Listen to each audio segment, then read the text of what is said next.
Hello,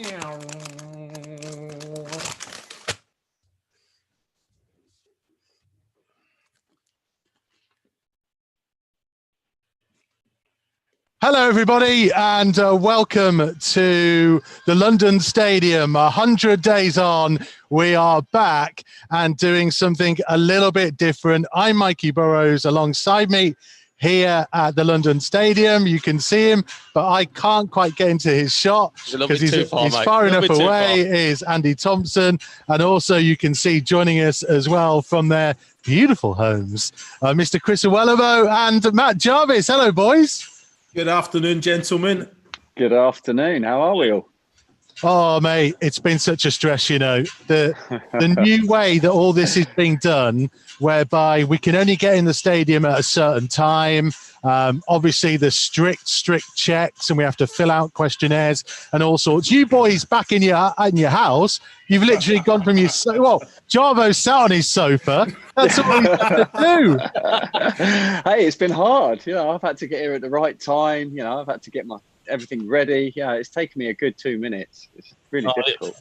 Yeah, Mikey's been stressed. He's been trying to sort it out with the technicians and everything.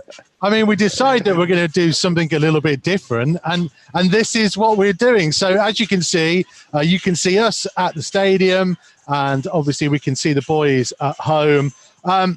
It's been a weird 3 months, really, and you know, we have to mention right at the start that a lot of people that might have been with us are not with us after the last 3 months. It's been incredibly difficult for everybody. And we kind of now, boys, have to start the road back to normality. And that means that Premier League football, rightly or wrongly, is back, Tomo. Yeah, so look, so they've made all the precautions of what they need to do and put things in place to make sure that everybody's safe, first of all, because that was the main concern, making sure that there was nobody who's going to be infected by this horrible disease. And that was the main thing. And again, they brought it back with all the procedures that they put in place for us as well, not just the playing staff, for us coming to the ground. So, look, they look like they've got everything sorted out on the playing side about it, you just say, and everybody's been looking forward to the start again. How weird will it be, Looms, for these players? Because effectively stopping all that you're doing for whatever it was 2 months before they were allowed to come back in just small groups must be such a weird experience for them. Yeah, 100%, Mikey. You know, I think unprecedented times, they come back, and I think, yeah, football have made it a probably very safe environment for them to try and focus on the football, but it's still going to be difficult. You know, there's many things as a football player that you've got to think about. You know, I think it's the fitness levels that, of course, they've probably been keeping on top of over that period. But it's not quite the same as going out there and actually playing football. And I know it's probably, 5, 6, 7 weeks back, training, some closed-door matches. Do you really get to those levels? I've got to say I've been quite impressed with the quality and the standard of the Premier League, and even the EFL games as well, the levels that some teams have got to. So, again, I know that Nuno, they're very meticulous with what they do behind the scenes. The players look after themselves. But, again, I see a cautious start today. You know, I think they've got to kind of weigh themselves up, see where they are, the levels. I expect good energy levels, but again, there'll be that in the back of the mind that they've not really played a lot of football, and it's the only thing that's going to get them to that standard that we know that Wolves can get to is regularly consistent games. Is 9 games enough from now to the end of the season to even get to those levels? Some players take 6, 7, 8 games to reach those levels, sharpness-wise, to get fitness-wise, so we shall see. Jarvo, you boys were just talking while we were setting up about the fact that, you know, look, if you're an explosive player like you were, is 3 weeks long enough to get yourself ready to go bang straight from day one? Well, no, I think, you know, what Looms has just said, I think, you know, that looking, well, why Traore is on the bench today, I think that's exactly why. It's very difficult to, don't get me wrong, I know he's going to be fit, he's going to be ready, but the difference from training on your own and doing little bits and pieces to then getting into a group and doing 1, 2, 3 players and then getting into a bigger group and then only having 2-3 weeks, getting that sharpness and getting that explosive power. Because how many times in a game does he open up and stretch his legs and he's gone? How many times do you get to do that in training? It's not for midfielders, when you're doing box to box and little short give and goes around the corners, that's all right. But for wide players that have to have that explosive pace, and then they like open their legs out for 20, 30 meters in training, it's very rare that you get to do that. So you've got to build yourself up, and that's probably why Nuno's decided to just put him on the bench, give him some time to come on. I'm sure a lot of the other players will be fatiguing and tiring, and who wants to face him when he comes on? Exactly, Jav. That's something that you already alluded to, wasn't it, before we came on air? The fact that you've got Adama Traore on the bench, coming on, that's going to be fearful for any player, no matter if you've played the last 28, 29 games every minute, because what he brings, it's that pace, that complete power. But what's got better with him as well is that quality, that end product. I think the delivery is on the money, and he brings goals as well. But he's so direct with it, and he's unplayable when he's at that level. Yeah, if you're a West Ham defender, so you'd be happy that he's not playing. Oh, that's one thing. Yeah. So you'd be happy that he's not involved in the starting lineup today. But yeah, so I think psychologically as well, I think that it's a massive time as well for the players, not just fitness-wise, the way that they think about it as well. Well, this is the thing, guys, because normally coming to a place like this, and Jarvo knows what it's like to play for West Ham, maybe not in this kind of arena, but certainly the passion of the West Ham support. You would be like, right, first 10 minutes, keep quiet in the crowd. Get them, play to this. First 10, 20 minutes, quiet in the crowd, maybe get them on the home team's back and you'll be okay. That doesn't mean anything today because there's no crowd. Yeah, on the back of that, though. West Ham, maybe not in this kind of arena, but certainly the passion of the West Ham support, you're ordinarily... Yeah, so look, say, we've come here last year when the crowd and the result and everything as well. And they're very passionate, so about their team. They want to win. And yeah, I think that it's going to be a big factor today that you haven't got the crowd behind them to try and egg them on. I think that Wolves will be happy with that. They play behind closed doors in the Europa League as well, in that game against Olympiacos. So they've had a little bit of a taste of it, what's going to happen. But I think that it will benefit the away sides. I think some of the results that have gone on, I think in the Bundesliga, I think the away teams have done a lot better in the games there. So we can see today. Yeah, does home or away mean anything now? Well, I think on the backside of that as well, I think West Ham, if things aren't going well, the crowd can be quite hostile as well, and they can get on the players' back. I was just about to say that, yeah. So I think it there'll be a certain freedom with both sets of players as well, that they can go out, express themselves, maybe take that pass on, or try that bit of trickery that they wouldn't usually try if there was a full house. So I think it definitely benefits the away team when you're coming to a hostile ground, but for the home team as well, it has its pros, 100%. Yeah. You look at this Wolves team. They'd played 48 games when the season stopped. 48 already.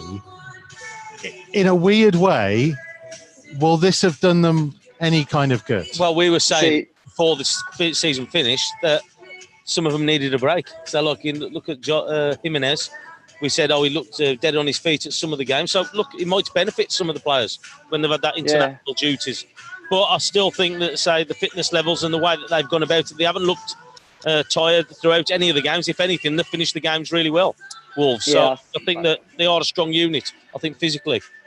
Yeah, I think as well for them, they've just been on this unbelievable wave that they just want to keep going. They've been grinding out results. They've then been playing really well, getting fantastic points. Look at where they are in the league, playing really well in Europe. You don't want to actually stop when you're on a roll, because it's all about momentum. So when you then stop, it's trying to build that up, and obviously it didn't particularly start the season that well, and then they've got into their stride. So you're hoping that Nuno's going to be able to get them back to exactly where they were when they left. Boys, this is a big moment in the history of Matchday Live. Look, we've got a roving camera at pitchside. Can you believe this? This technology is just going to another level on here. This is unbelievable. Different class making. Listen, one big thing we're obviously trying to get all through.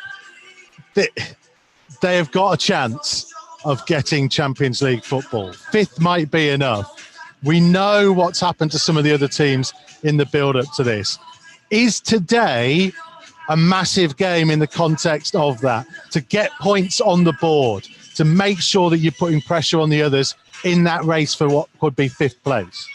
I think you've got to look at what the manager, what his instructions are to the players, and I think that's exactly what he'll be saying to them. You know, I think the players themselves have already seen the Neves interview through the week, and it's there. You know, I think as Tomo said, there was a lot of players probably feeling a little bit tired, but still grinding results out. That momentum was definitely with them. They were climbing the table, and you just don't know what's what. So now they've had that time to recover. Everyone's on the same boat. I think that the quality of the Wolves team over the West Ham team, I'm looking at Wolves all day, but that's a pressure in them as well. So I feel it's very much in the grasp. They have to start it, and I just feel that the next 9 matches, I think they're all must wins. I think that's the message that Nuno will be saying to them. Massive. We have a real chance to again go into the history books, because they already are with what they've achieved. What 40 years without European football, they've brought that back. This group of players, but there's a fantastic vibe around them. You know, the way that they bounce off each other. Can they carry that on? Now they've had the rest. They won't be at the levels we expect, but they've got the technical ability to control a match with the ball, and I think that's a massive plus point, a massive pro before this match. So is this a once-in-a-lifetime opportunity to get Champions League? Is that what we're saying, Jarvo? Yeah, definitely. I think they are. Although saying that, they've been building and building. Each year they're getting stronger, and the squad's getting stronger, and they're getting more experience. So, you know, you're looking at years to come that they should be in a position to do it. But right now, this is the big start for them to get going. To, like you said, if they win today and they put in a good performance, it strikes fear back into everyone else that's chasing that Champions League spot, because they know that Wolves are a very strong side. Yeah. They've got great players, and they're pushing. That's the different thing, though, isn't it? You said in there, not just win, but you expect a performance as well. Do the two have to go hand in hand for these 9 games? No, they don't at all. It's all about results. It does not matter how you get them, but just to get a result, you're like, everyone's been off. It's been it's taken a long time to get yourself going. But if you come into this game today, win and put in a performance, everyone's going to be thinking, wow, this Wolves team, they're going to be really difficult to stop. Yeah, I think it's all about the result. So I know performance would be great, and Nuno wants that ideal performance. But I just think that the result is everything. I think the result, or the 9 results that they could get towards the end of the season. They've had a taste of Europe so this year. I think they want more. I think they're a young enough squad to be pushing on and to get, hopefully, and try and get that 5th place for the Champions League. And I think that a lot of these players are hungry. You've seen in the news, a lot of the players have been linked to different clubs throughout this break, and rightfully so, because the way that they performed has been outstanding this season again. So if they don't get it, will they view this campaign as not a failure? That seems like too much of a strong word, but you know what I mean? Yeah. So look, they expect. No, I understand they expect, but that they want European football to come to this club all the time, and the players want that more than anybody as well. And I just think that now they've had a taste of it, they want more of it, and they will be disappointed if they don't get it. Rightfully so, because at the end of the day, they've set very high standards for themselves when they've been playing over the last few years with Nuno. And that's what they want to do. They want to play top-level football.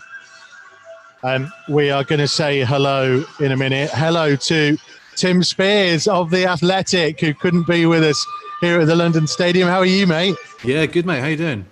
Yeah, we've been a bit stressed kind of getting everything going for this new kind of thing. From the fans' point of view, how do you think everybody's going to be feeling having to watch this from a distance? It's bittersweet, isn't it, really? Everyone's glad that football's back, like myself, but unhappy we can't be there. I thought they were being really strict on who they let in the stadium, but they've let you two in. What's going on? How's the darts, mate, anyway? How's the darts? Oh, mate, it's been a productive 3 months. You want it out, or what, the dartboard? Yeah. You can't see the holes in the wall, though, mate. I've managed to hide them. It's strange, isn't it, this whole situation, Tim, really. Yeah, it is. But, it's been 100 days now, so we're just grateful to have football back in any form. And hopefully before long, fans will be let back in. We're seeing that across Europe. and possibly reduce capacities, for the new season in September, which will soon come round. So everyone's got Wolves are giving out subscriptions so people can watch it on Sky. So everybody will be able to watch it, and there's a lot to get excited about. I can tell you, by the way, the bubble machine is still going, just in case you were missing that element of the stadium. It's good insight. Yeah, this is what people tune into Wolves TV for. Trust me. Tim, I'll let you put it to it, mate. Yeah. Tim, I have to ask you. Mikey's just said there, and I know he's got to play devil's advocate and ask the question, but he said if Wolves don't reach the Champions League, will they see that as disappointment? I think they've already probably surpassed where they expected to be at this, and it is small steps in progressing. But if they make it, fantastic. If they don't, it's still an outstanding season, surely.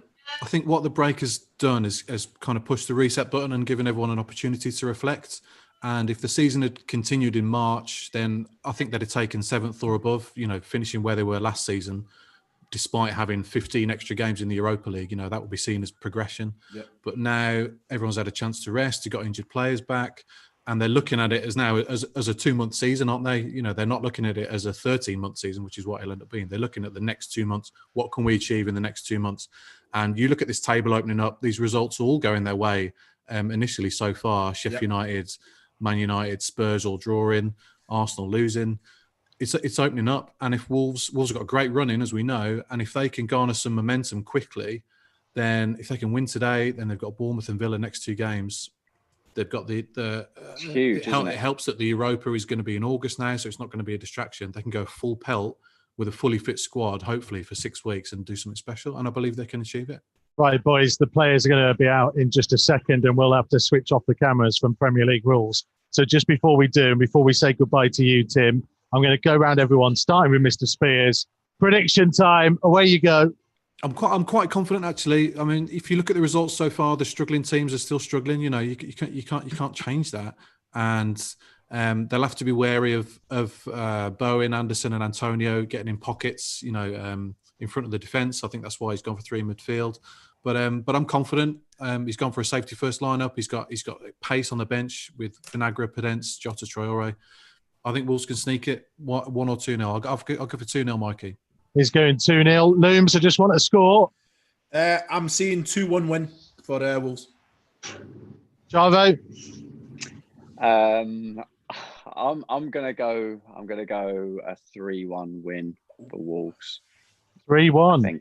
I think that it'll be tight to start with, but I think the second half it will just open up, and I think they've got the players on the bench that will just come on and pick holes and get in behind West Ham and score them vital goals for them. Okay, Tomo, I'll get yours in just a second. Tim, thank you very much indeed. Speak to you on Wednesday. Guys, have a good one. Looms and Jarvo are going to be back with us at half-time. We'll see you in just a second. Don't go anywhere, everybody. Matchday Live continues right here on this Zoom page on Wolves TV. It's working. We're here. We're back. We'll see you in just a second.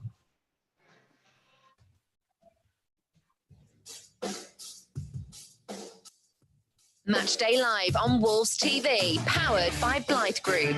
Listen for free online at wolves.co.uk or on the move anywhere in the world via the Wolves app. Wolves TV, Matchday Live, powered by Blight Group.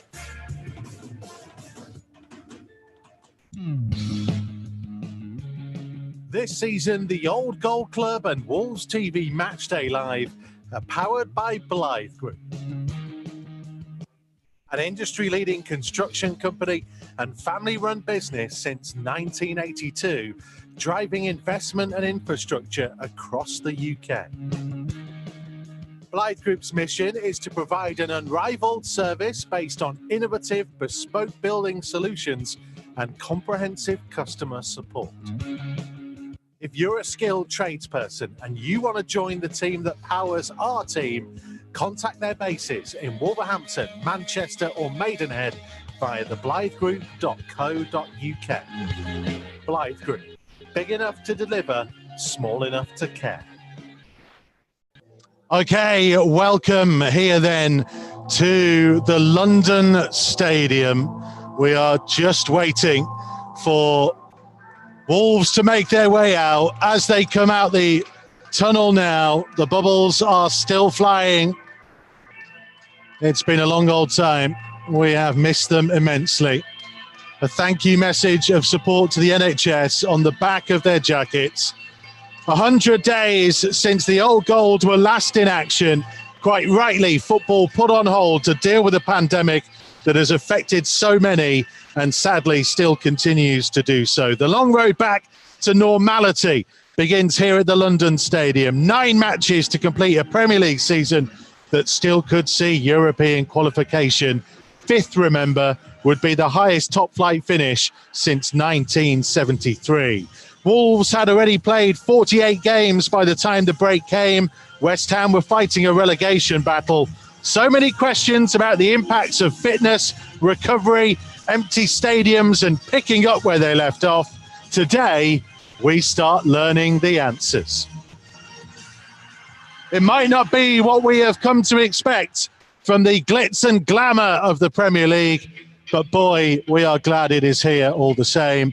And I'm glad that close enough to me, not quite as close as we would normally be, is the Hall of Famer, Andy Thompson. Yeah, social distancing, mate. Usually I'm on your lap. But yeah, it's great to be here again, watching the Wolves play. I know it's a shame that the fans are not on here, but hopefully they can listen to us and find out how the game's going. Yeah, there are 2 ways to listen, of course, for these 9 games via the Zoom on Wolves TV and via the traditional radio coverage from Wolves TV and the Wolves app as well. Chris Owellamo and Matt Jarvis will be back with us at half-time and at full-time, and we might have an extra special guest for you at full-time as well, so make sure you are with us for that. Hopefully, there will be plenty of people watching on telly, but with the sound coming from us, we will pause for a minute's silence for all those who've been affected by what's happened during this 3-month pandemic. We will remember all of those who sadly lost their lives during the pandemic. May they all rest in peace.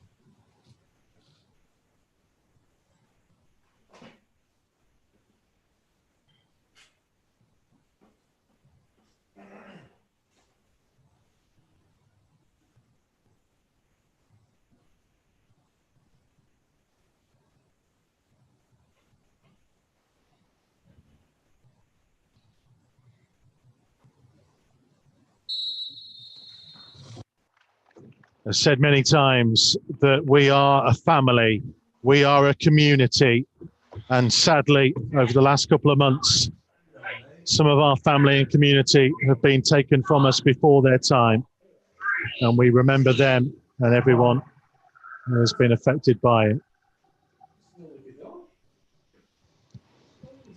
So it's a strange experience, but one we've been waiting a long time for, and Wolves will get us underway as everyone takes a knee for the first few seconds of this game. Every shirt has Black Lives Matter on the back of it. It's an important campaign. It's one everybody, and I mean everybody, should be throwing their support behind, as everybody at Wolverhampton Wanderers has just done. So we're underway. Tomo, we needed your prediction. I'm going with Looms, 2-1. Where's the key moments in this? How do they go about the first 5-10 minutes? Well, I think that they just don't want to give any West Ham any opportunities. I think they'll just ease the way back into the game. Like I said, they put that extra man in midfield to be in there to give them a little bit more of a strength and a little bit more resistance against West Ham. And I just think that they'll try and settle into the game, try and pass it, play their normal game, where they keep possession of the ball, not be afraid to go backwards. And again, we'll see Connor Cody spraying the passes he's just done there. Well, Wolves trying to work it early. Doherty driving up towards the edge of the box. Might get a chance to shoot. Just ran out of room, really. Shaping up on his left foot, but then didn't get the chance to really swing it. Yeah, I think it was Jota who was just making an overlapping run by him. I thought he was just going to flick it past him because the defender come towards Doherty. But once the opportunity had gone, so he decided to go inside and he just got squeezed out by the defenders. Here's Johnny in field to João Moutinho. Wolves in gold shirts, black shorts and black socks. Playing from right to left as we look at it. First half, it doesn't mean a great deal to those of you at home, but they are defending the end where the away supporters would be. If you know the London Stadium, if you were here last year. Moutinho with a nice ball down the left-hand side for Johnny, up by the corner flag. Trying to cut back in field, just held up a touch by Jeremy Ngakia. It's Ngakia, Fabianski in goal. Rice actually playing as a centre-half Yeah, I today. saw that, yeah. Issa Diop and Aaron Cresswell, Mikel Antonio, Mark Noble, Thomas Soucek, Felipe Anderson, Pablo Fornells and Jared Bowen. Wolves with Rui Patricio in goal, Bolly, Cody, Saiz, Doherty, Johnny, Moutinho, Neves, Dendoncker, Jota and Jimenez. And here is Jimenez, left-hand side of the penalty area, just scuffed his effort as he tried to put it across the face of goal. It just felt nice for him, didn't it? With Johnny trying to pass the ball to him. I think it ricocheted off a couple of the West Ham players. It was just unfortunate there. We know what he's like. He prefers his right foot, and he just didn't catch it. Neves up early to Jimenez. Couldn't quite find Jota, who looks very different with his lockdown haircut. He's had it curled, hasn't he? Or is that just natural? Some lovely natural curls. Tomo at one point did grow a moustache during lockdown, and he sent me a photo of it. And I tell you what, if we get enough people using the hashtag Wolves Live today, I might post that photo. 2 weeks ago, I've sent to you there, Michael. The ball in behind for Antonio, but Patricio is out quickly to claim it. Yeah. Just looking there as well. Connor Cody's having a few words with Saiz. I think he thinks that he should have stayed with him because it was slightly over it, which helped Wolves. But again, that danger of Valencia up front, a strong player, willing to run beyond the defenders. Mikel Antonio. Sorry, Mikel Antonio. Not Antonio Valencia. Yeah, sorry. Been off for a while, mate. You've just been watching Premier League years during your 3 months. Is that what you've been doing? Well, replays, mate. He just does that to you. Jimenez to Jota inside the West Ham half. Picks it out to Doherty on the right. Ball back in field to Neves. Trying to find Moutinho. Headed backwards to Bolly. Infield to Neves. Backwards to Cody. Now Saiz. There are a few people from the benches and whatnot up behind them. Obviously, there's even social distancing on the subs benches down in front. There's only 300 people allowed inside the stadium today. We are among that lucky number. Let's have a temperature check and complete a medical questionnaire before we're allowed in. There's Doherty. Players are in a completely separate area. There's the red zone where all the players are. We are in the amber zone, so we don't get anywhere near them. So there is no risk of passing on infection. Well, that's what you've got to do, though, isn't it? So, like, you've got to take all these precautions just to make sure that the players are safe. And, well, you're looking up here as well, the social distancing in the press area as well, all across this stand. Yeah, you're a little bit too close, if you don't mind, Tomo. If you can move further away, please. I actually requested you be put on a completely different row. I don't know why this has been sorted like this. And for punishment, they've made you sit by you. Yeah. Hello to Christina, who says she definitely needs to see that photo after watching Wolves live earlier. Rob Knight, welcome back to us both. Rob in Calgary. Should have been back in the UK today preparing for Glastonbury, but a huge game makes up a little 1-0 Wolves. Stay safe, everyone, says Rob. Noble's header forwards. Big towering header from Connor Cody. Ahead of Antonio. Saiz clears. Jimenez to Jota. It's a Jimenez. Over the halfway line he goes. Trying to flick it on, but Jota won't quite get there. West Ham recycling the possession. Hello to Rocking Chair Dave, who's gone 3-1, says he's had it flashing in his head all day. Doherty, Traore and Jota with the goals, he reckons. Helen Clark's gone for a 2-0 Wolves win. Listening at home with Lisa and Tim.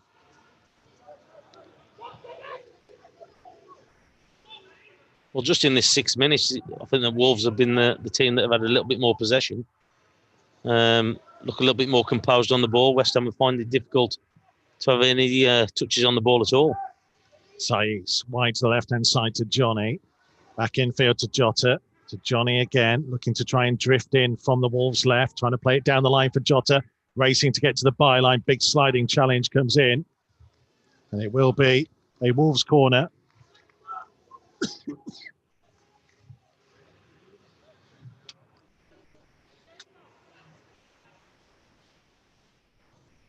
João Moutinho having to go and get the ball himself, as there's not quite ball boys as there normally would be.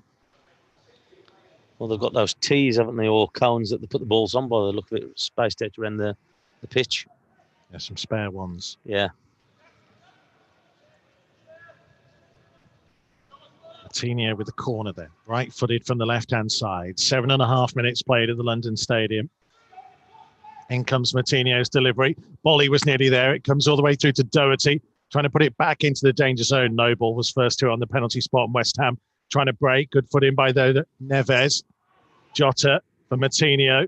Moutinho trying to hit it. Comes off the back of Noble and behind for another Wolves corner. Yeah, it's great delivery from that corner from Moutinho. I was just watching there. Bolly was just a fraction away from getting his head onto it. Fell for Doherty. I thought he was going to have a touch. He tried to put it in first time, but I thought he might have had a touch and then had a shot himself just across the 6-yard box, but he decided to try and cross it. But it's been a good, bright start from Wolves. Moutinho again then, pacing it back. 2 arms up in the air. He'll play it short this time to Johnny. Johnny infield to Neves onto his right foot, trying to curl across to the edge of the box. Bolly got his head to it, but it's hoofed away. Cody then putting it back deep into the West Ham half, and it will bounce through to the goalkeeper. Yeah, just caught them coming out, didn't it? West Ham just pushing up the line, the back line. Didn't really have any other option. Conor Cody with the ball bouncing towards him. Here comes João Moutinho down the left-hand side. Did well to hold off the challenge of Ngakia. And Jota into the penalty area. This is a brilliant run. Couldn't quite find Jimenez, though, with the pullback. Saiz nodding down the header from the clearance. Neves finding Bolly. 1-2 with Dendoncker. Jota back to Neves. Bolly playing it back to Conor Cody. Saiz on halfway. Little flick from Jimenez, but Jota wasn't quite on the same wavelength there, Tomo. Yeah, you can see what he was trying to do. Was he just trying to flick it into his strike partner? But he's just a little bit too far away, Jota. I'll say it's been some decent play. So, like, you can see what he was trying to do, just trying that little flick around the corner for Jota.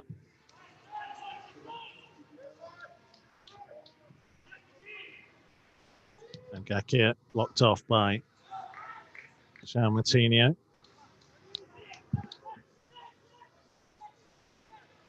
Big hello to Staff Mank, who's watching on TV but has managed to sync it up with the sound from us. Saiz headed clearer.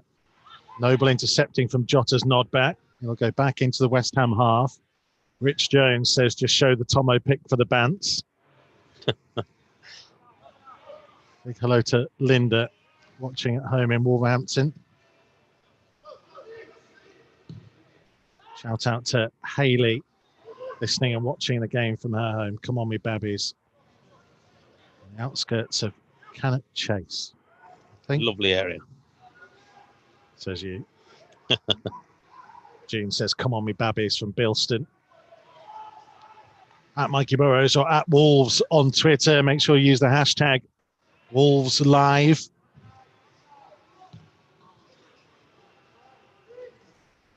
West Ham in possession on halfway.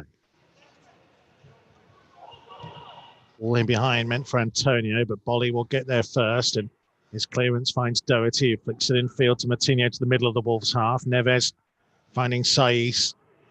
Wide for Johnny. To Saiz and leaves it for Neves to take over.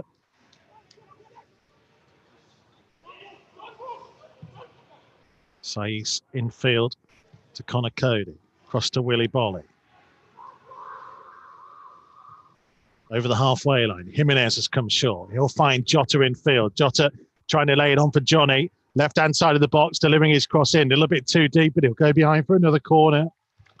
Again, some good play. Some good patient play. Build up. Johnny down this left-hand side. His vital interception there by the West Ham defender. I'm not quite sure who it was, but there was 2 Wolves defenders coming in, Dendoncker, and I think it was Doughty at the back post as well.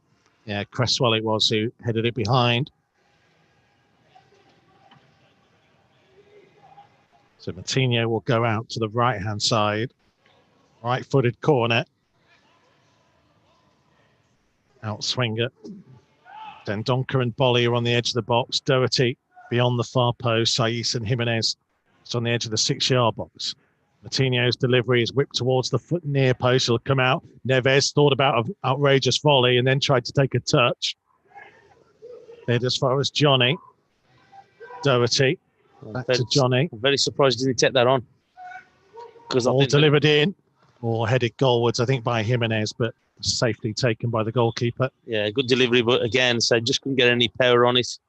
Just fell for Fabianski with his into his hands. But again, so it's been some bright play.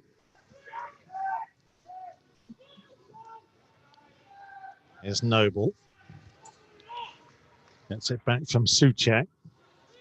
His right hand side to Gakia. Big hello to Mervyn from Northern Ireland. He's gone 4-1 Wolves. Oh, confident. Like it. All in behind. Flag has stayed down. Big opportunity. And Pablo Fornals has smashed it over the top of the crossbar. Wolves just caught napping for the first time this evening.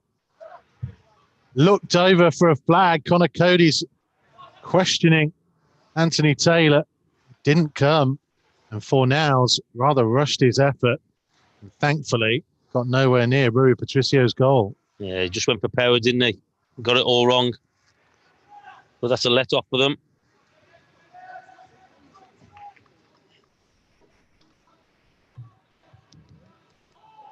First time in the game after 14 minutes that Wolves have looked troubled. Otherwise, you would probably say they've started arguably the better team here, Tomo. Well, I think they have. Was it nearly 14 minutes gone? And they've looked the more comfortable team. They've been passing it around and some good play. And they just need to be careful that they don't go with runners, because that's all that was. Somebody not tracking the runner. Jota trying to barge his way into the penalty area or get the corner. Issa Diop was the man back there doing his defensive duty. Was shaking his head, but probably can't believe how strong he is, Jota. Tried to edge him off the ball, knock him off the ball. He was having none of it. Well, considering he appears to have just spent his lockdown playing FIFA, Diogo Jota, he's still in certainly good shape. Didn't he win it? Yeah, he did. He also won a challenge with Esri Concert of Aston Villa. There you go. There's Matinho with the corner. Right-footed from the left-hand side. High to the far post. Goalkeeper came out and punched. Bolly was the man in chasing. West Ham trying to launch a bit of a counter-attack. What a good covering tackle by Ruben Neves. Now trying to lift it early into the penalty area. Come all the way through to Jota. Jota across goal and too high for Jimenez. Oh, goodness me. What a great ball, though, from Neves again. So he just intercepted. Great tackle. And then got the vision to pit that pass out. I think he was actually going for Jimenez initially, but yeah, he just couldn't keep it down, Jota, could he? And he's annoyed with himself. It's a good opportunity. Yeah, Jimenez was well placed in the centre of goal, wasn't he? Yeah. Well, I think that's where his initial pass he was looking for, Neves. But like I say, with Jota just backing him up, he was able to get onto it. And you could see that he was trying to just square it for Jimenez, but not such that good ball in just a little bit too high. Glenn Wilson is watching at 2:45 in the morning in Australia. Good to have you with us. Hashtag Wolves Live on Twitter. Dedication here, isn't it? Big high ball into the Wolves penalty area. No trouble for Patricio to come out and claim. Is that his first touch? Pretty close, yeah, I would have thought so. Apart from probably the goal kick when the lad got through and had the shot. It's Cody. They look comfortable, aren't they? I think the Wolves have took to the game really well. The first 16 and a half minutes, I think they've looked good. Passed the ball around. But you still got to be aware of that breakthrough. Just making sure that you don't let runners go. Interception after Johnny tried to flick it forwards. Across came Neves, but I don't think Anthony Taylor liked Johnny's attempts to intervene just before the tackle by Ruben Neves on Jared Bowen. Yeah, I think it was the one from Johnny was the initial one, I think. Just a little shove on him, and then across came Neves.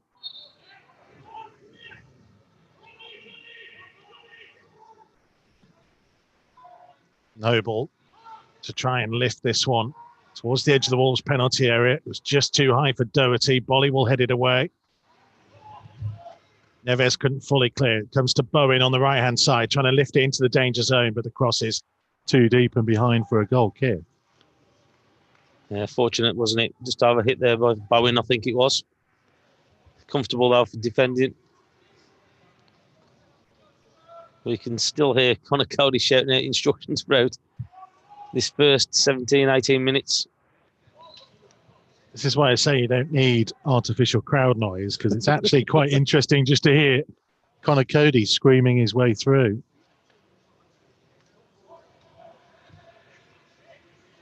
He'll have a worse voice than mine at the end of it.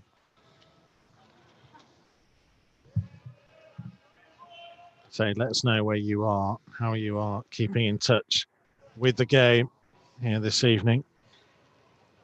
Half time will be back with Chris Awolamo and Matt Jarvis.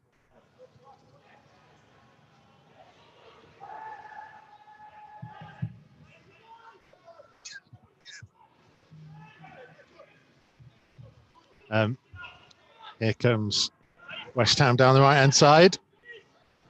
Someone sent me a link of something that we've said on the thing. Is it rude what I said? No, it's fine. Just looking at our producer, Yanni, who's wetting himself laughing. Here comes Bowen down the right-hand side. It's closed off by Saiz. Johnny couldn't quite get it clear. Gaki trying to get it from him. Gaki stealing it from Saiz as well, and now driving into the penalty area. Well blocked off in the end. Comes out. Big hit over the top of the crossbar. Corner. Took a deflection off somebody. Well, not the best defending by Johnny and Saiz in this bottom corner here. Just watching it again. Souček that had the go. And Connor Cody. Connor Cody. Was that going to be on target, you know? Yeah, it looked like it. He's got his head to it. Because he struck it well. What a piece of defending that is.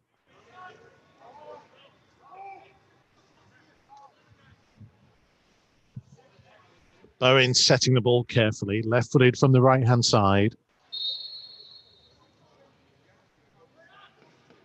Someone's gone down inside the penalty area. Anthony Taylor's telling them to sort it out. There's not much social distancing going on inside that 6-yard box. Goodness me.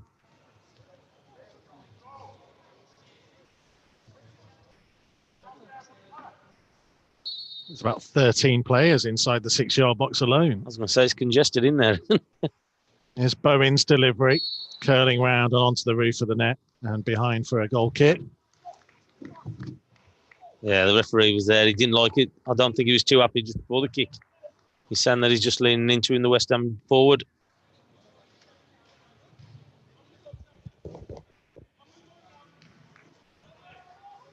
It's nice to see you with the T-shirt on as well with your arms. I know, yeah. It's been a long time, isn't it, since last like August, September when we were short sleeves. Look how short this Wolves polo top is on me. I don't know whether it's because I was in the gym before lockdown. I've got some guns for the first time ever. What guns you got now? I know, look how pasty. How are you still tanned, by the way? You've been inside for 3 months. Got a garden. You've got a sunbed, haven't you? I haven't got sunbed. I've got a garden. Is that fake tan? No. There is no way you are still that tanned. No one's been outside. The weather's been terrible for 2 weeks. Only for 2 weeks. The rest of it's been lovely. Right. Yanni, our producer, is going to take a photo at some point of Tomo and we'll stick it online because there is no way he's that tanned from lockdown. Unbelievable. We had weeks of sun. We didn't have weeks. We did. Maybe you locked up in a room Yeah, somewhere. I was inside. I was obeying lockdown. So was I. Not with that tan. Johnny's lost out. David Moyes playing ball boy, wants to get on with things quickly. Mikel Antonio trying to weave his way into the penalty area. Johnny just got a foot in this time. Gaki is stealing it from Jota. They started to come into the game a little bit more, haven't they, West Ham? Started to get a little bit of possession of the ball. Antonio is offside. But I think Anthony Taylor's going to pull it back for a foul just before the ball was played to Mikel Antonio. The West Ham will have a free kick in the centre of the half, just to the left of centre as they look towards Rui Patricio's goal.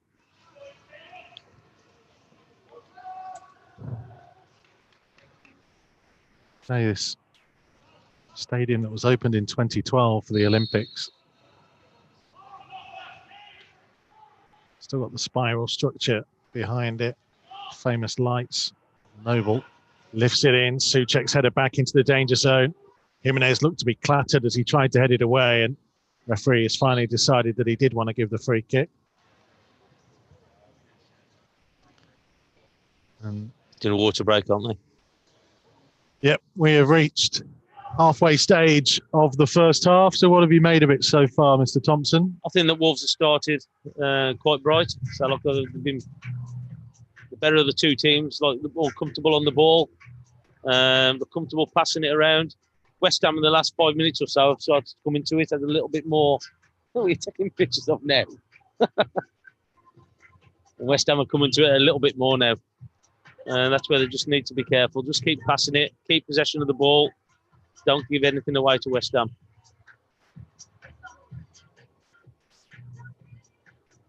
Remember, you're listening to Wolves TV Matchday Live Extra for the final 9 games of the season.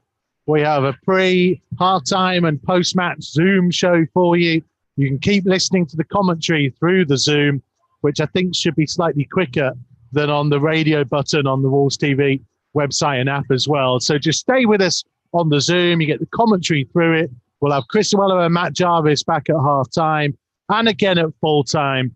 Plus, we might have some special guests joining us after the final whistle as well. And then we got to pack up our gear and get out of here because they close the stadium. It's only open for an hour, isn't it? It's only open for an hour, yeah. I say we won't, because we can't do the usual post-match interview type stuff because we're not allowed to get anywhere near the players. It's the difference in the way things are going at the moment.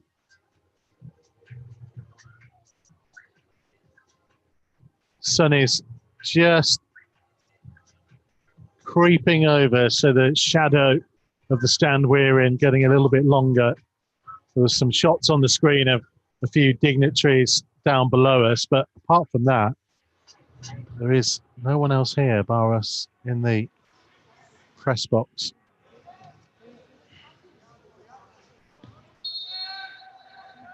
And here we go, back underway.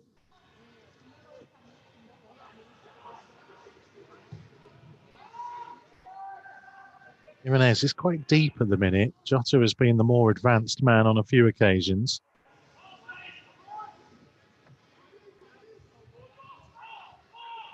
Coutinho trying to steal the ball. He'll go back to Issa Diop, who will use his goalkeeper. Pam says, so good to have you back, boys. Shout out to James in Marseille, who's listening in while feeding some geriatric horses.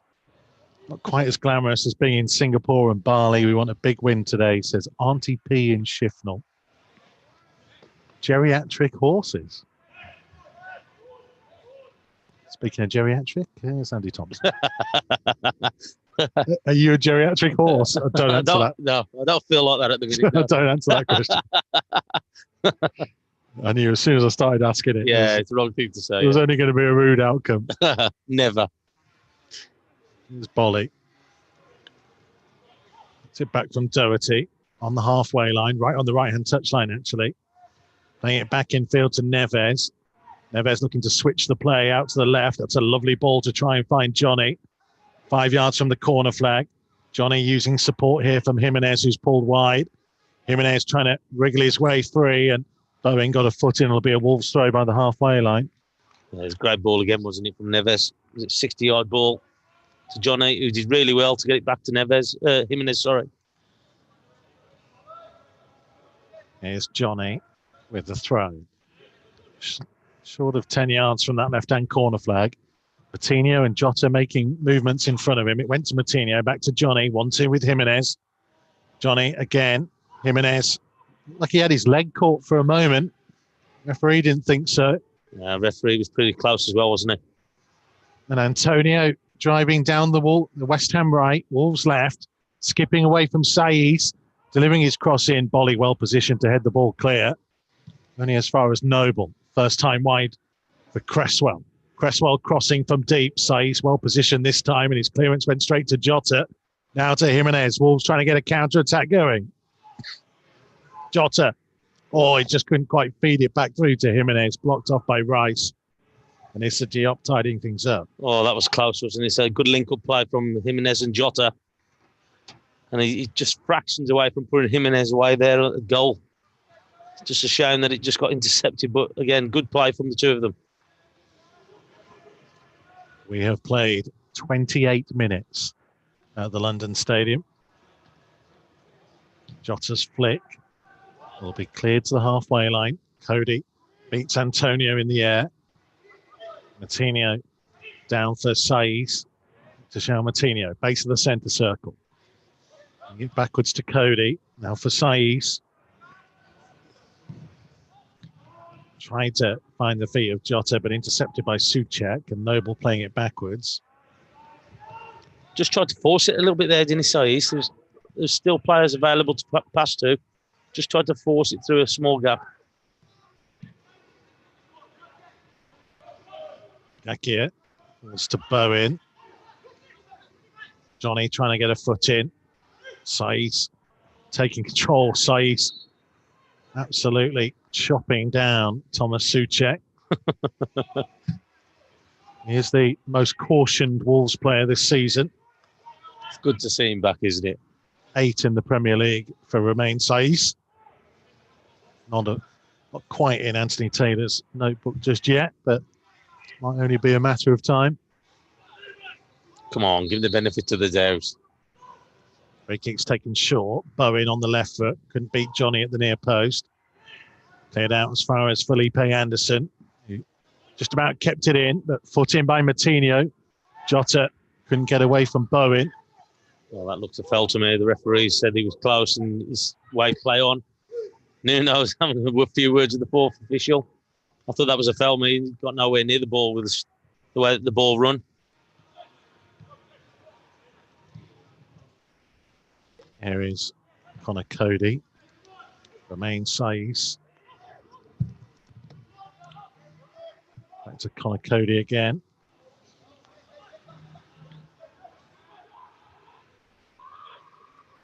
Kevin says he thought you would have grown a moustache, Tomo. No, I got lazy a couple of times where I was just showing you before with the 2 weeks. Jimenez onto Jota. Jota into the penalty area. Left-footed effort. Well taken at the near post by Lucas Fabianski.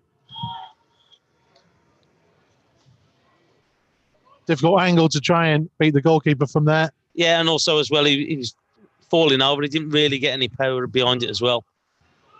Yeah, he looked like he was losing his balance a little bit, Jota. But again, some decent play. Just couldn't get the shot away to what he wanted anyway. So he didn't really get any power into it. Big hello to Helen, who's watching in Luton with her son Ethan. She wants to see the pic of Tomo with a moustache as well. Hashtag Wolves Live. You want to see Tomo with a moustache? If we get enough, he might let me post it. Or he might look the other way while I do. Promise not to get too angry with me. Never get angry with you, Michael. The closest you've been is when I tricked him into a Snapchat filter at Liverpool last season that made you look like a girl. Yeah. And you told me in stern words not to post it. Still got that then. Oh, there you go. Next to your pillow, is it that one?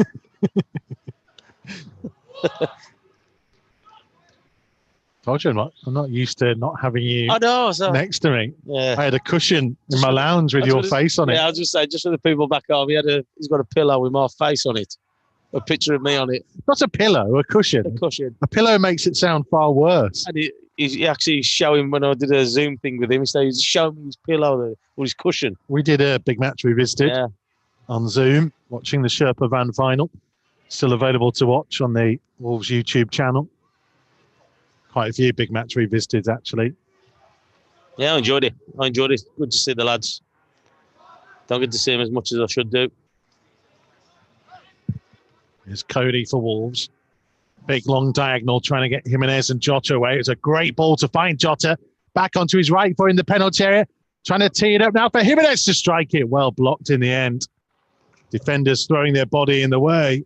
Otherwise, Raul Jimenez could have been going close. Well, go back again to the great ball from Conor Cody. Diagonal over the top for Jimenez and Jota. Great touch by Jota.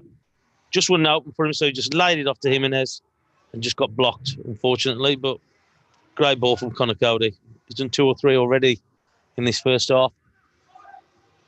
Wolves corner. João Moutinho to take. Right-footed from the left-hand side. Plenty of options in the penalty area. Couldn't quite pick anyone out. Doherty will try and keep it alive on the edge of the box.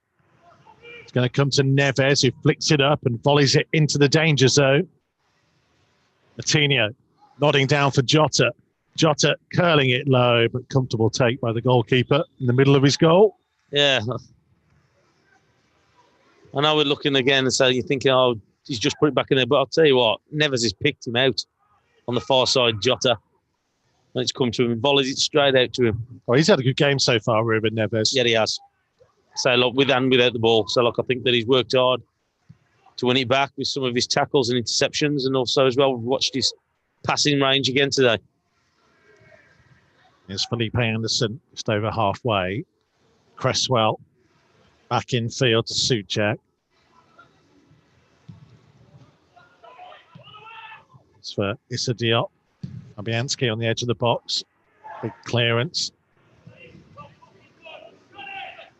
Big hello to Sam Green, by the way, tuned in the early hours from South Korea. Making a Jota brace in the second half. 2-0 Wolves. Come on, me babbies.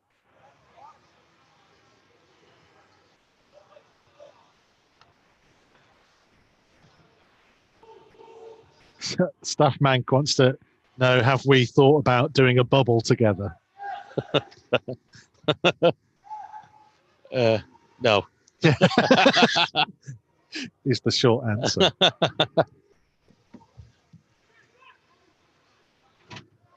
Here comes Bowen down the West Ham right. Well tracked though by Johnny, who got his foot in. And that'll be a Wolves throw as well. West Ham can't quite believe it. Well, neither can I, because he can, just in front of us down here, you can see Johnny definitely got his foot to it, didn't he? Look, his heel. He tracked him well, he defended well against him.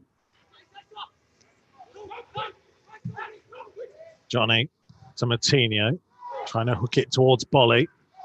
Got there ahead of Fornals and Dendonka now racing forwards. Doherty up on his right-hand side. Doherty putting it to the edge of the box. Jimenez brought it down, tried to hit it on the volley, but again, too many bodies in front of him and took the sting out of what would have been an absolute exceptional goal. Yeah, it's a good pick out from Doherty. I just thought he could have hit that first time. I think that once he's had the touch, it's a great touch. But once he's done that, defenders... Touch too high, maybe? Yeah, but also as well, defenders have come that extra yard close to him as well. I think that he's just a height where I think he could have volleyed it, and some with his ability, I think he could have done it. or Noble just getting away from the signing challenge of Saiz. Fornals for Cresswell arriving. And I think that came off Bolly and will be a West Ham corner. Just under 9 minutes of the half to go.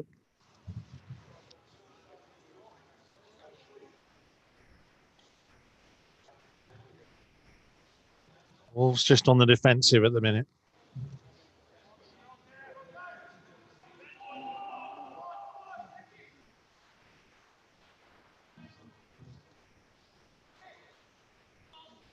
Noble will take the corner, right-footed from the left-hand side. Wolves have everybody back, trying to defend. It's whipped to the far post, and Patricio did well to claim that. Brilliant. Absolutely brilliant. Great handling. So, like, as we've mentioned before, there's a lot of bodies in that 6-yard box. And for him to come there and collect it and hold on to it as well, to ease the pressure off his defenders. Not known for his aerial ability. Well, he did really well there. Saiz trying to crossfield ball, intercepted by Cresswell. Felipe Anderson looking to run at Bolly and Doherty. Come back in field to Noble. Now Issa Diop. Noble.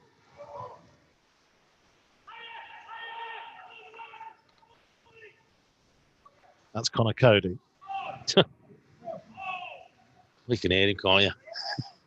It is great to listen to it when you ain't got the crowd here. I mean, I could just turn the effects mic up and just let Cody commentate from his position there. So he's lifting it forwards. You can see why he helps all the red players around him, though, can't you? Mm. If we can hear him from here, what must it be like standing 10 yards from him? Zangaki again. Infield to Felipe Anderson. Back to the right back. Johnny got a foot in on it, and it will be a Wolves throw.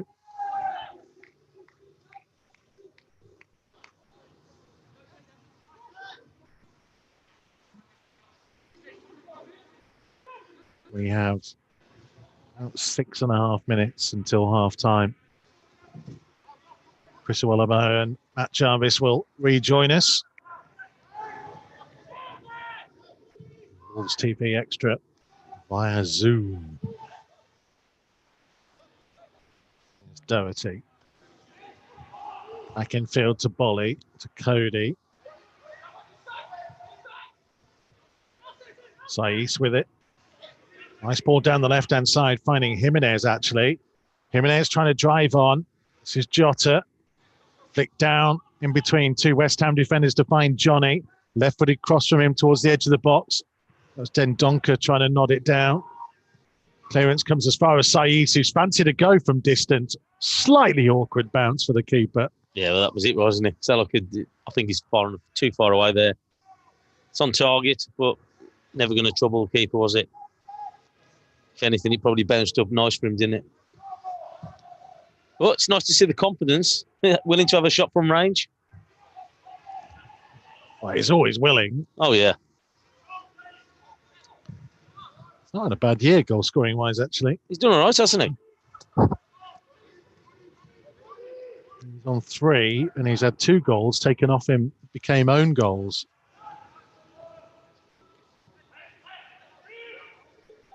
Yeah, his accuracy has improved, hasn't it? Because remember when we used to watch him? I think he was half turning away when he was shooting before, but he has definitely improved. He turned 30 during lockdown as well at the end of March. There he is again, getting a foot in to stop Bowen. Felipe Anderson.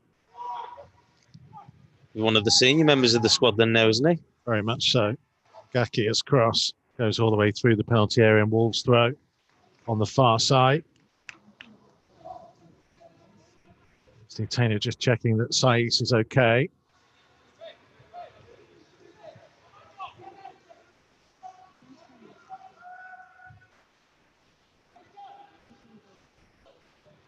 Four minutes plus some time to be added on. Which there'll be at least a minute for the drinks break. Remember, they can make more substitutions in these 9 games. 5 are allowed. It means there are more on the bench, but they can only make them in 3 blocks. That makes sense, not including half time. Comes Felipe Anderson. Well blocked off there by Neves. Then Donker to Doherty. Cody will clear. Jota couldn't quite hold it up. And it is, isn't it? Jota is more advanced than Jimenez. Yeah. Well, we've said before, didn't we, about Jimenez. I know he works tirelessly for the team, but you just want him to stay between the 2 posts, and you want him to work down that central area. Certainly be a talking point at half time as to whether the current makeup of the Wolves attacking element is working or not. Well, I think that at some stage Traore is going to come on, isn't he? You'd think. I know the boys were a touch surprised that he didn't start. Doherty blocking off West Ham from taking a quick free kick. You would think that the formation that Wolves are playing with those 3 in the middle, that's the reason probably why they want to be solid in there. And with the history that Jota and Jimenez have got playing together, so that combination.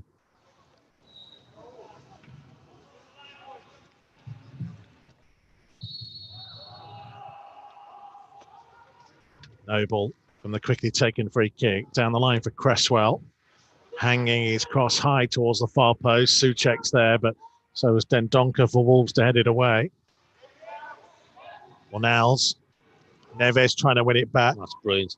Absolutely brilliant. Reminiscent of the winning goal here last year when Wolves got in quickly, won it back, and Bonatini set Traore away. Antonio. Clearance away by Bolly. Diop will get to it. Short the centre circle, finding Noble. That's the right hand side. Ngakia's cross. Bolly with the header. Comes out to Cresswell on the West Ham left. Again, it's Bolly who gets his head to it. All the way through to Matinho. That's a lovely ball by Matinho to set Jota away. Trying to get away from Noble. Options running through, one of which was Dendoncker, but he just held on a bit too long there, Jota, to find Doherty instead. Coutinho out to Johnny on the left, level with the edge of the penalty area, looking infield on his right foot. Neves has it. Now to Bolly, space in front of Willy Bolly. Couldn't find a teammate, and West Ham get it clear to the halfway line through Antonio, who's allowed to turn and drive deep into the Wolves half here. Then Donker trying to get back, as is Bolly. And Bolly, so strong. Great recovery. And Antonio's strong as well, so he just eased him out the way, didn't he? Great defending.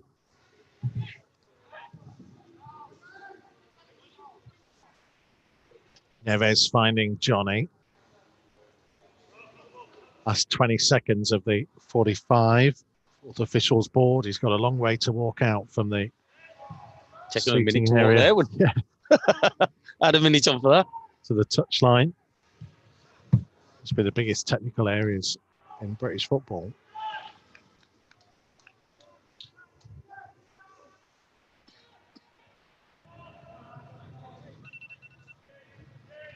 So we're going to see that board come up in just a second. Strong challenge by Johnny on Bowen. It will be a Wolves throw. West Ham aren't very happy. Well, if he hasn't given a foul for it, I think it did definitely come off a West Ham player. Because I think he had a bit of a pause to have a think about whether or not he was going to give him a free kick. 1 more minute is being played.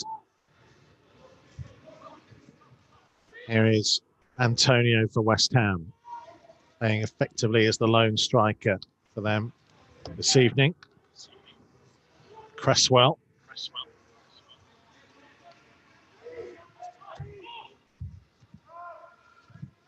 Noble.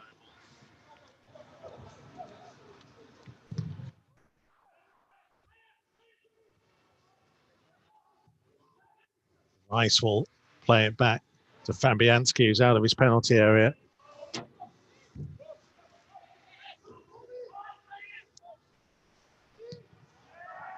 It's a Diop forwards.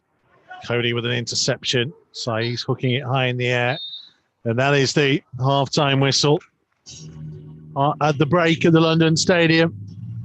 West Ham 0, Wolves 0. Not too many chances to report on. Don't go anywhere, folks, because we are going to get Chris Uwelemo and Matt Jarvis back with us. Our cameras will be back on as well. And we'll get our Zoom half-time show going in just 1 second. Matchday Live on Wolves TV, powered by Blight Group. Listen for free online at wolves.co.uk or on the move anywhere in the world via the Wolves app. Wolves TV, Matchday Live, powered by Blight Group.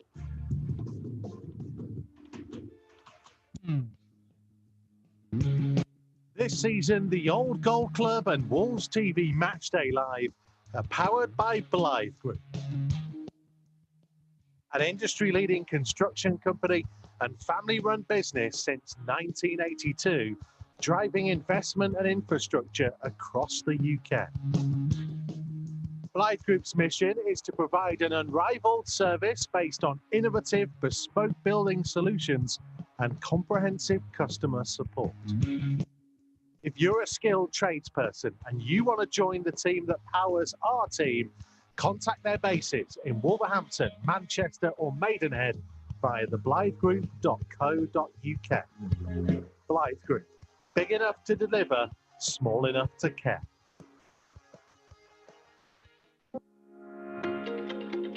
Wolves TV, the home of live uninterrupted radio commentary of every single Wolves game. Here it is!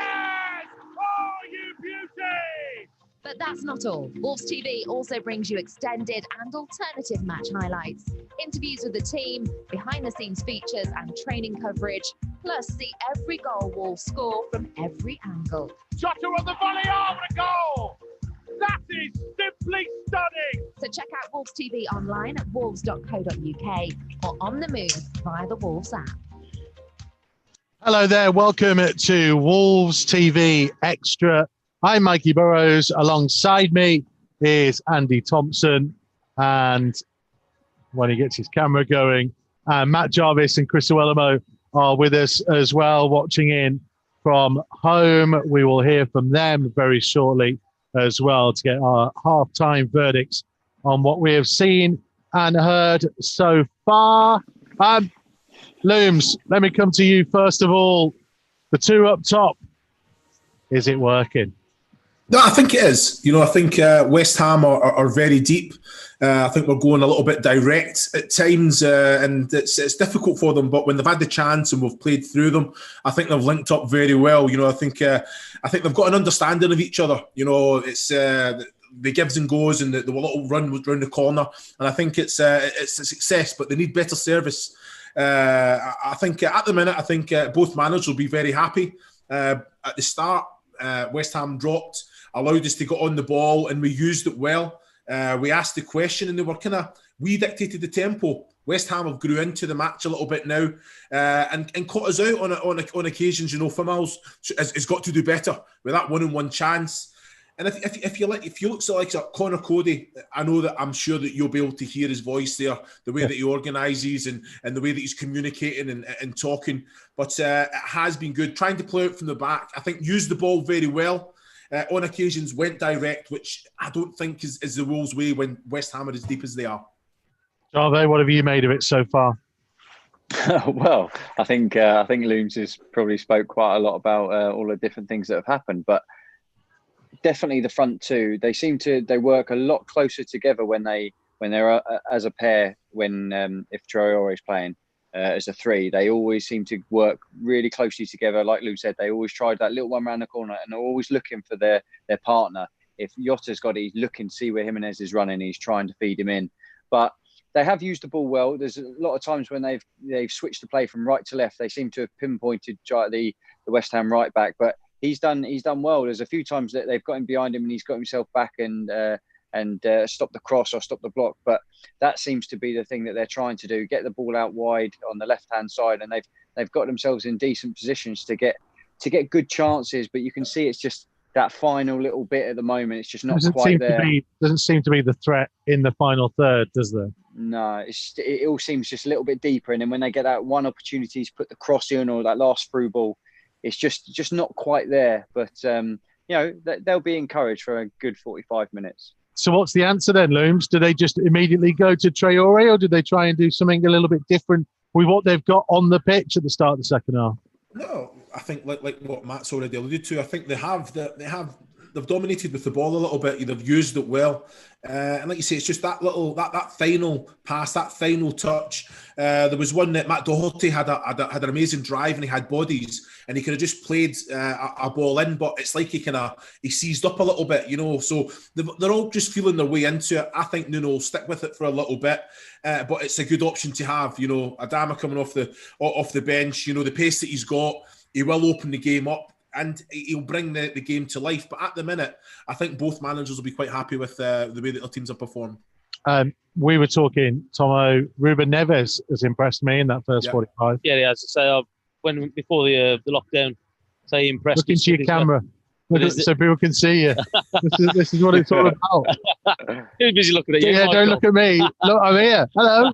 But so before the lockdown, I thought that he's got his fitness levels up. I thought that he's started to play a lot better. He got around the pitch a lot better for me. And I just think that he's took that on again today. His range of passing, we know all about that, and he's done that again today. But it's his work when we haven't got the ball that he's done. He's been able to win it back, intercept it, but he's got that composure when he actually wins it back to actually pick that pass out, what he has done. Looms, you're nodding. Yeah. Tom, do you not think, with Neves as well, he's a clever player in it. It's his anticipation. He's always in the right place at the right time because he reads the game so well. There's been numerous times there that as soon as the West Ham player gets it, he's there. And like you say, in that transition, he's just composed, isn't he? He gets it down, he sees a pass and he's got the quality to execute it as well. But it's that without the ball, he's been excellent, hasn't he? Yeah, he has. And I think that his fitness levels have gone up as well. I think that's helped him to get round the pitch because I think that people started to question him a little bit, but I think that he's gone on again. Second half of the season, I think that he's improved with his mobility and his way that he's got the ball. But there's no doubt about it. The way that when he's got the ball, his composure and his range of passing and what he needs to do is exceptional. What do you think? Like the way he's got no better person to learn off than Moutinho right next to him. Yeah, that's what he does. He reads the game so well. He's always in the right position to nick balls. He's so good, so composed on the ball. And for Neves to have that, and day in, day out to learn off, and he's obviously developing as a player. He's still young, and as you said, everyone knows what he can do on the ball. But it's them anticipation, being in the right position. You can't say Moutinho is going to be the one that's going to be running around everywhere, chasing everyone. But he's always in the right position to pick things up and intercept balls and make challenges because he reads the game so well. Yeah, but also I think they've got that respect element in there as well between the two of them. I think definitely. I think that the way that they play together, you can see that he knows what Moutinho can do. Moutinho always seems to be there or thereabouts, getting a touch on the ball, and I think he's tried to step that into his game as well. I think that's one of the things that he probably has improved, Neves. That watching Moutinho and playing alongside him, and the way that he goes around trying to win the ball, getting something on it, and you can definitely see that Neves has definitely improved in that way. But also as well, with Connor Cody behind him, you've got Neves who can hit that pass, but Connor Cody throughout the game. I think that he's done it 2 or 3 times where he's hit a diagonal. I think there was one towards the end of that first half where he's hit it out. I think it was Jota, and he's picked him out. And that's the range of passing that the two of them have got. So they're going to be a threat. And teams now, and as Loom said, they have to drop deep because we've got people in there who can pick that pass.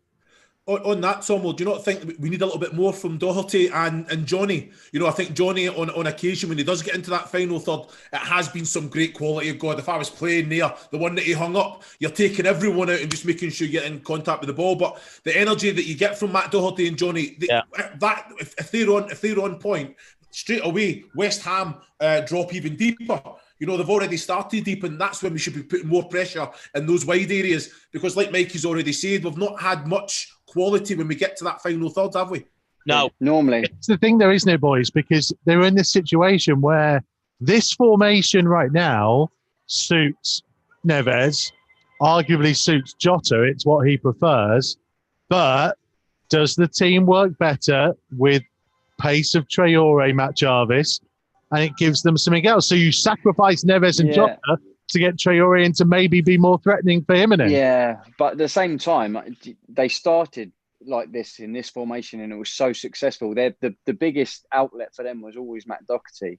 The Connor Cody picked the ball up diagonal out to the right, Doherty out of his feet, cross it in, and you had them two running in. They adapted the way they did because of him. Traore was so good, he had to play, and they adapted. And then it took a while, and then they hit the ground running, all of them. And that was the way the team, the shape, everything worked. Now they've sort of gone back, and they're just trying to work out exactly how they did it before. And as a team, it's quite difficult to chop and change, but they've got a real good understanding because they don't change the team that often. So everyone knows their roles and responsibilities because the manager's so good at drilling it to them. Because that's the thing, Looms. I mean, they've got a lot of games to play now, haven't they? Yeah. You know, they're going to be playing Saturday, Wednesday, Saturday, pretty much that now for the next 6 weeks. They've got a big bench. Do you look at it and think, this is only game 1 of 9 of this mini season, so let's not flog everybody. If we need to use the bench second half. No, you have to. You know, I think it's. I've said for many years it's a squad game, and it's even more so in today's climate. I think Nuno does use his players well. I think he knows them. His man management is excellent with the players. He'll know exactly what they need, and on that very word, Mikey, that's probably one of the reasons why there might and possibly could be a couple of changes at halftime, because he knows that he's got that quality and depth that he can make the change. I'd probably think it'd be round about the hour mark that he would think about it. I think that's three opportunities, is it, in the 90 minutes to actually make the substitution. So again, if it's 2 players coming on the hour mark, to be fair, if you say to Adama Traore, right, you've got 30 minutes, go run them into the ground, make sure you get the ball. And the thing is, West Ham are so deep anyway, so Adama's got the quality that he can come short, get the ball and turn. And with the pace that he's got, you know that he's comfortable with 2-3 players tightly around him, that he can actually make something out of that anyway. So that could definitely open him up, make West Ham commit players. Podence as well, hasn't he, right? And Podence, I mean, Podence is very short, but very quick and tricky. Very much the modern day Matt Jarvis in my book. I think the danger with that as well, I think if you have too many offensive players, I think that then can open it up and it gives West Ham a little bit of an onus to control the match. I think you've got to have a nice balance there. To be fair, what you're saying there, with the amount of games coming, with the quality and depth that Wolves have got, there's a possible change at halftime, possibly. I love the fact that I could see Jarvo's face as I was building up to that. like he knew. As soon as I was small and quick, he was like, "Here we go." Here we go. Yeah. But no, that's the thing. They've got options, and where everyone looks to change the games, they always look offensive, and they've got that in abundance on the bench. So, it's just picking the right balance for the team, because as Loom said, if you go too offensive, it puts an awful lot of pressure on Neves and Moutinho to do that holding and to try and get the ball back. And if they're outrunning the midfield, then it puts a lot of pressure going onto their, defensive, the back three, I suppose, because the wing backs are always going to be pushing on. So it'll be interesting to see which ones he used. But I mean, 100% Traore will be coming on latest. It'll be the hour for sure. Well, I'm just looking at the subs out there now, and I think there's only Traore. Traore's having a chat with Randolph, and the rest of the subs are on the pitch having a kickabout. Their former teammates at Middlesbrough, of course, Adama Traore and Darren Randolph. Just before we let you guys go then, before we get prepared for the second half, still confident from what you've seen so far, Looms? Yeah, I think it's just when that opportunity comes, I think you just got to be clinical. I think he's seen a lot of the ball. I'd want to see a little bit more quality in the final third. Like Johnny, when he gets there, the quality's good, his distribution's excellent. Body's breaking the neck to get in the box, and hopefully that chance will come and we're clinical. Jarvo? Yeah, I would say so. I think I might change my my 3-1 scoreline. Whoa, mate. Settle, chill. Yeah, I can't. Well, I mean, let's see. I can't see the 4 goals in the second half, but I just think, with the changes that could potentially happen, if Jimenez, Jota, and Traore get back to working as in tandem, they'll be a force to reckon with again, and that'll be massive for Wolves going into this second half. Okay, boys, we'll see you guys again at half-time, full-time, I should say, on our special post-match show as the players rejoin. This is Wolves TV Extra.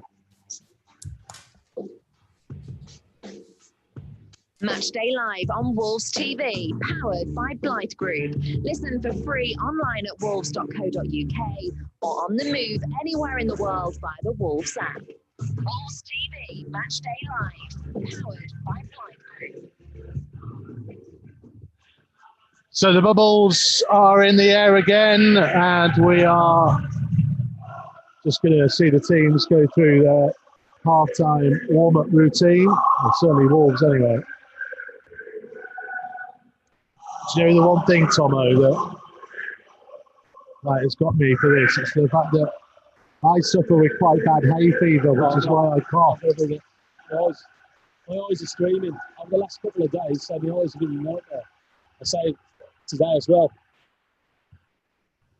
Summer football, normally I'd be normally I'd probably be out watching cricket, but normally it's kind of protected, but this year especially. Well, over the last few days, I think it's been pretty high as well, hasn't it? Yeah. So, again, I never used to have it, but over the last couple of years, I started to have the effects of it a little bit with the eyes running and that, blocked up. Just in case anyone was worried about my coughing, it is hay fever related, and the fact that I've just not used my voice in this way for a fair old while. I'm sure you've been singing. In the shower. Yeah. How do you know I sing in the shower? I don't know. You just said it. Stop watching me in the shower, will you? It must have been on that Zoom link you had, is it? That's not on the Zoom. Right, we are back underway. Wolves playing from left to right as we look at it. Second half, attacking the end where the away supporters would have been. I remember them celebrating last year, weren't they? Oh, what an occasion it was. Because where to our right, there was banners and things, wasn't there? I think the fans were on top of there at one stage, some of them. They got that excited. Then Donker's flick on for Doherty. Cresswell lifting it back down the left-hand side. Across comes Bolly. Will be a Wolves throw midway inside their own half.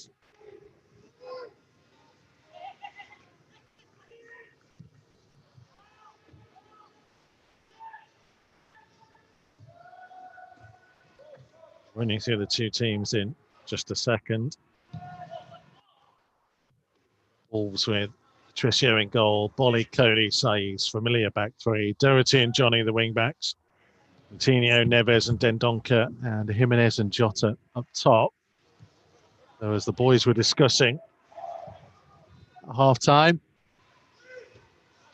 maybe it'll be too long before we see Adama Traore, the Pedence, amongst those warming up down pitch side. Neves is deep.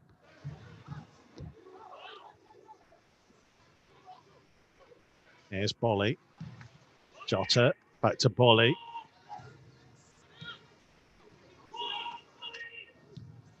Bolly's attempted pass meant for Dendoncker, who was in the centre forward position for a moment. Looked off Cresswell down the line, that came off Bolly. Yeah. Get rid of it. Bolly's coming steaming at him. He's had a good start as well, Bolly, hasn't he? Done well today. Defended well. Fornals dispossessed by Bolly. His clearance will go out of play for a West Ham throw.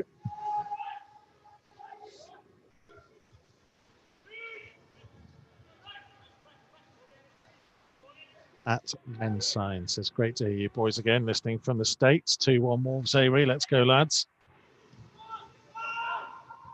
Noble, closed down by Jota. I think Jota got a little arm in the face that he didn't like. And Gaki is going to line it one from distance, but comfortably taken by Rui Patricio. Yeah, he's done that a few times, hasn't he? He's just rolled his foot over the top of the ball down this near side when we were playing in the first half.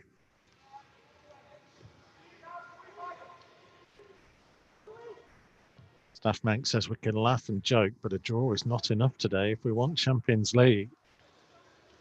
Hello to Richard listening in South Africa. Sue is in Torrevieja, Spain. Probably said that wrong. Matt Wine seeing to get orders in North Weald, Essex. Christina says it's Traore time. I hope he's going to play after half time. Hashtag Wolves Live if you want to join in the discussion on Twitter. As Dendoncker chases one deep into the West Ham half, and Declan Rice, who's playing at centre half today, smacks the ball off him and gets the throw. Fabianski in goal, Ngakia, Rice, Diop, Cresswell. Then Bowen on the right, and Fornals on the left, with Felipe Anderson behind, Jared Bowen up top, Thomas Souček and Mark Noble two in midfield.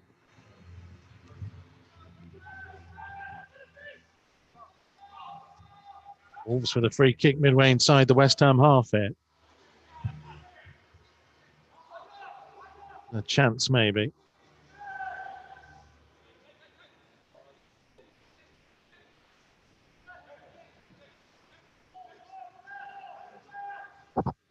Ollie's gone forward. Dendonker's in there. Saiss is the most advanced Wolves man.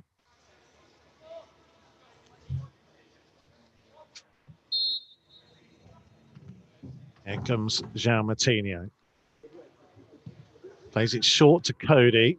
Tries to sweep it wide for Johnny. Entirely sure that worked. There was something they tried on the training ground. I'm very surprised. He's sending the lads up from the back, and I've said this before. If you're sending them up there and you don't put it in, it's a waste of time. You might as well keep them at the back. But I don't think that come off as slick as what they wanted it to be there, because it seemed to be pretty slow just playing it out to Johnny. Allowed them just to get themselves across West Ham. Jimenez has taken a whack for his troubles here. Well, I don't think he saw Jimenez coming. I think he's initially just gone to kick the ball and caught him. Yeah, he just came around the blind side. We'll get Wolves a free kick out on the left-hand touchline, about 10 yards from the corner flag.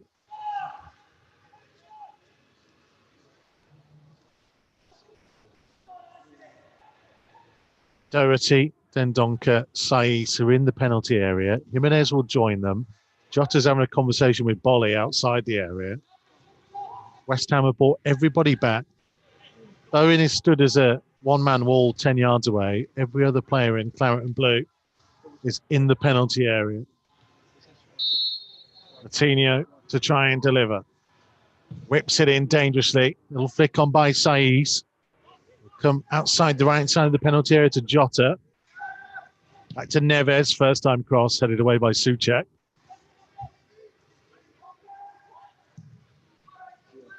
Cody with the diagonal up towards Jota. Cresswell climbed highest. Bolly still pressing.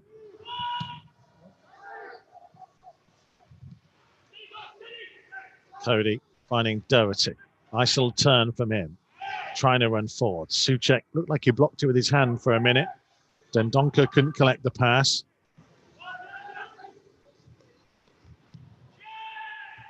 It's Cresswell. Oh, Neves thought he'd cleared it. Souček got it from him.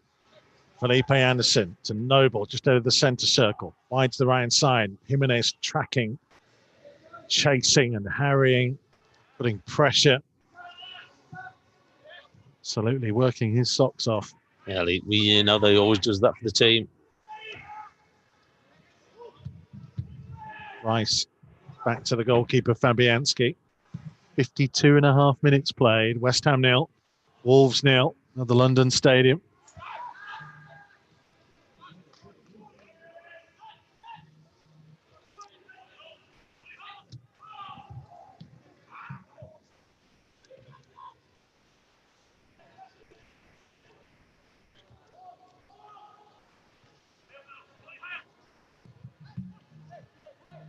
Here's Noble, wide for Cresswell. Felipe Anderson. Cresswell flicking it forwards. Fornals. Noble. Line for Ngakia. Trying to low cross in. Turned away by Saiz.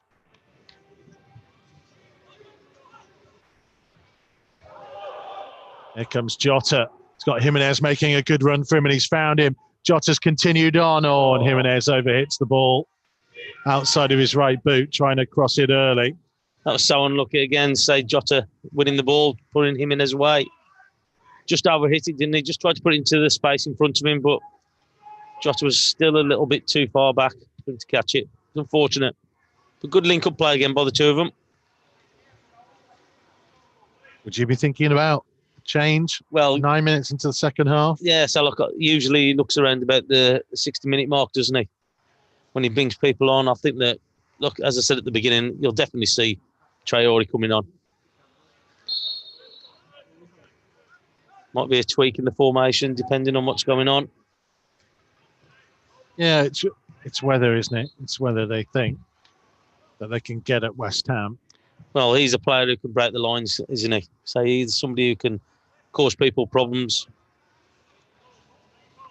It's that element, you know, Tomo, of Cresswell tries to switch a long diagonal that Johnny didn't quite get his header clear, and Bowen will try and lift it into the danger zone, but lifted it behind for a goal kick.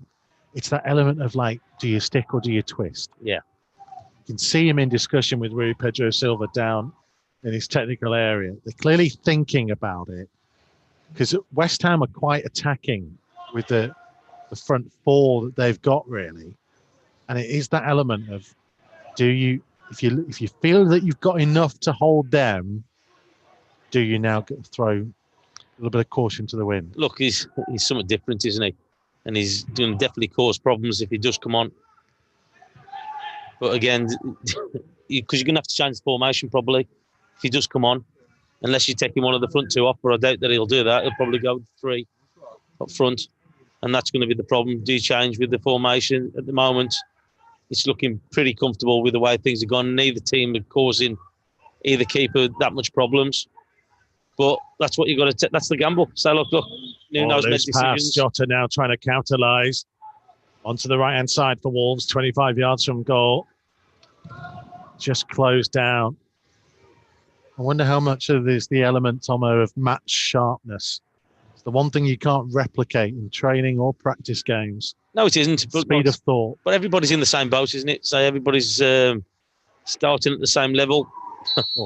He's going to give himself a booking, I think, Moutinho. Yeah, Moutinho with a rather crude challenge right in front of Anthony Taylor. Yeah, I think he realised he was away a little bit, so he's just given him a little bit of a kick. He gave the ball away initially as well, didn't it? Look there. Using his experience, you could say.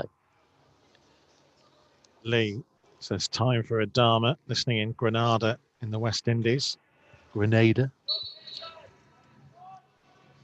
When lockdown's over, we'd very much like to come and visit you, Lee, if you could arrange it. Big kick forwards that Saiz will let go through to Rui Patricio. Yeah, well, looks like there's a bit of activity on the bench, I should say. So stand now, isn't it?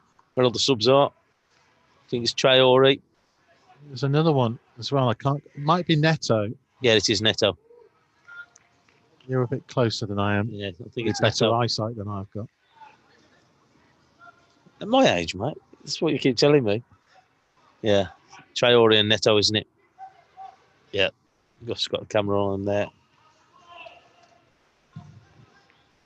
Here's Johnny down the left-hand side for Wolves. Jota back to Saiz, just inside the West Ham half. 57 and a half minutes played. Well, there you go. So he's bringing on two attacking players. He's bringing on two attacking players, so he looks like he's actually going for it.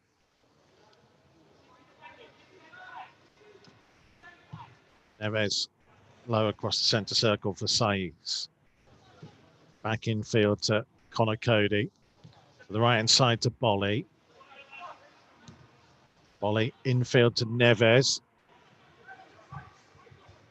Now Moutinho.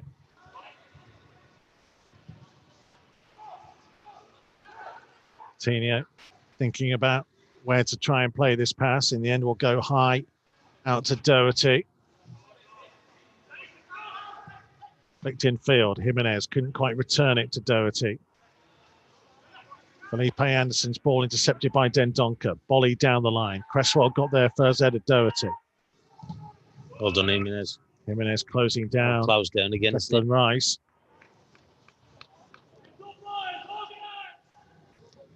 Well, they're just going through some tactical situations with the coaches down there. I think Adama wants extra tape on his wrists.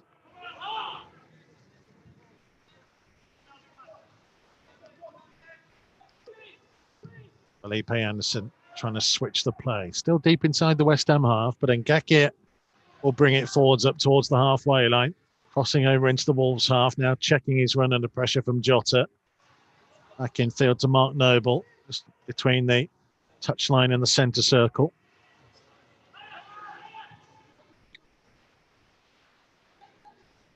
It's a deal. That's a Noble. Yeah, it's good defending by Wolves there. So, like, making it difficult for West Ham to get into those little pockets of space where they're going to cause them problems. And just watching Noble there, he's pointing to people to come and help him and do a little bit of movement in front of him.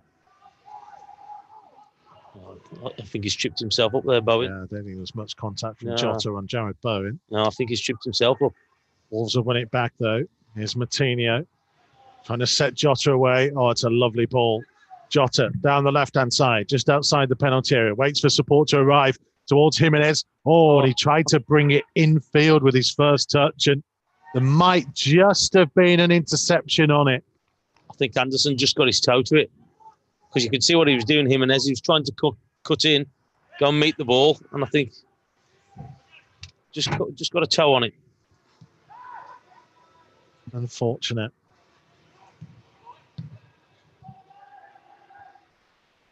Still waiting for this Wolves double change, by the way. Ball is out of play on the far side, but Neto and Traore not quite ready just yet. He's telling them where to go, isn't he? On probably the set plays, 2 picks up.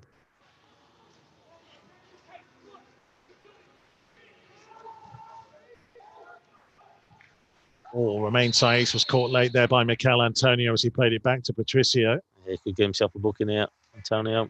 Yeah, he has. Yellow card. Bit late on him, wasn't he? Pedro Neto, by the way, at the start of lockdown, shaved his head in what he called his Conor Cody look.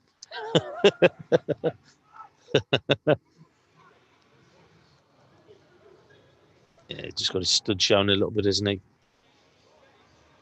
Apparently, right, and I got this from Cody, so I don't know if this is definitely true or not. Apparently, Pedro Neto has a swimming pool, an indoor swimming pool at his house. What? Yeah, it seems like it's too extravagant for one so young. He's only just got here. Neves. It's another lovely ball by Ruben Neves to find Johnny. Infield to Jota, just inside the penalty area. Pulling it back, Matinho. Took a touch, trying to clip it to the right hand side of the box to Jimenez. Jimenez trying to fire it back. It'll come to Matinho. Shot blocked by the referee. Well, I thought they pulled that back. Yeah. I don't know why Jimenez hasn't just drilled that straight across the penalty area there. Yeah, it seemed a strange one, didn't it? Yeah, because we had bodies in there. It was a 6-yard box just outside of it. It's got to be a Wolves. Just drop the ball for Wolves, isn't it? Referee involved. They're only a discussion. Whether or not to drop ball just to kick it back. Should just be a Wolves ball, shouldn't it? Yeah, and they'll make Neves go backwards to Matinho.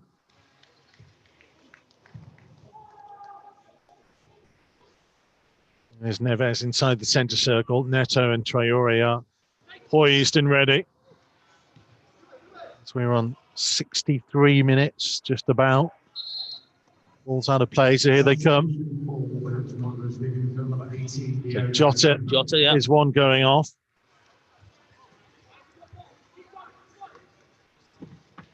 Here will be the other sacrificed It will be Leander Dendoncker. Yeah, so there'll be a change in formation. Number 32, Leander Dendoncker, to be replaced by number 37. I was impressed with Neto though when he towards the end of the season. Thought he played really well.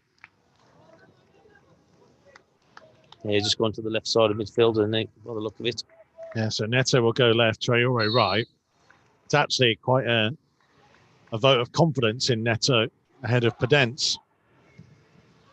Jimenez couldn't quite find Traore. Podence obviously early in his Wolves career, but you would have thought that maybe having had the reset button from the 3-month break. I just think that Neto's impressed them in the games that he played towards the end of it. I think that's probably why he's just got the nod ahead of him. Because he did play well, he looked lively. Hammers nil, Wolves nil. Yeah, it's offside, yeah. Neto's offside as he chased a long ball. 64 minutes played then. Don't forget our post-match show. Wolves TV Matchday Live Extra. We'll have Chris Uwalamo and Matt Jarvis back with us, plus some special guests too. We'll continue going.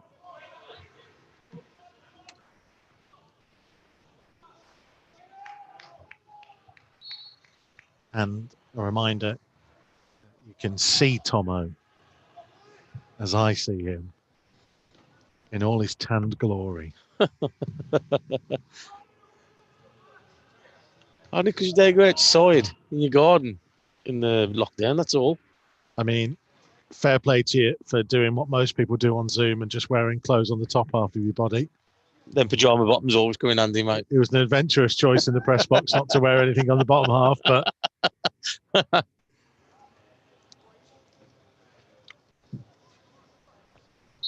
no one said anything anyway, so.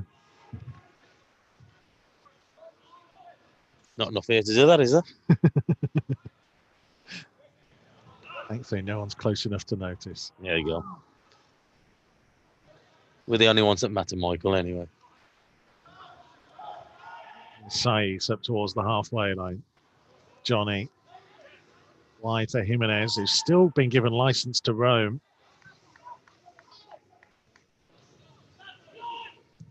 Neves trying to thread a ball through for a run that he thought Traore had made, but he hadn't. Well, he decided to come outside wide, hasn't he, Traore?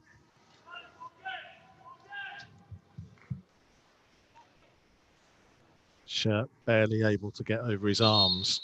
Adama Traore. Did I see that he's trying to work on running faster?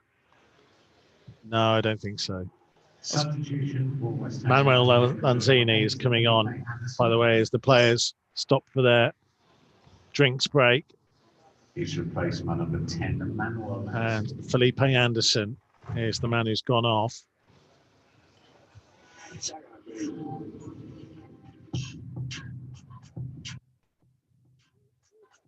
So, 23 minutes to go. Are we going to get a goal? Well, we've just got to get the ball to Traore. He hasn't touched it yet, has he? Been on 5 minutes or so. Just got to try and get the ball to him.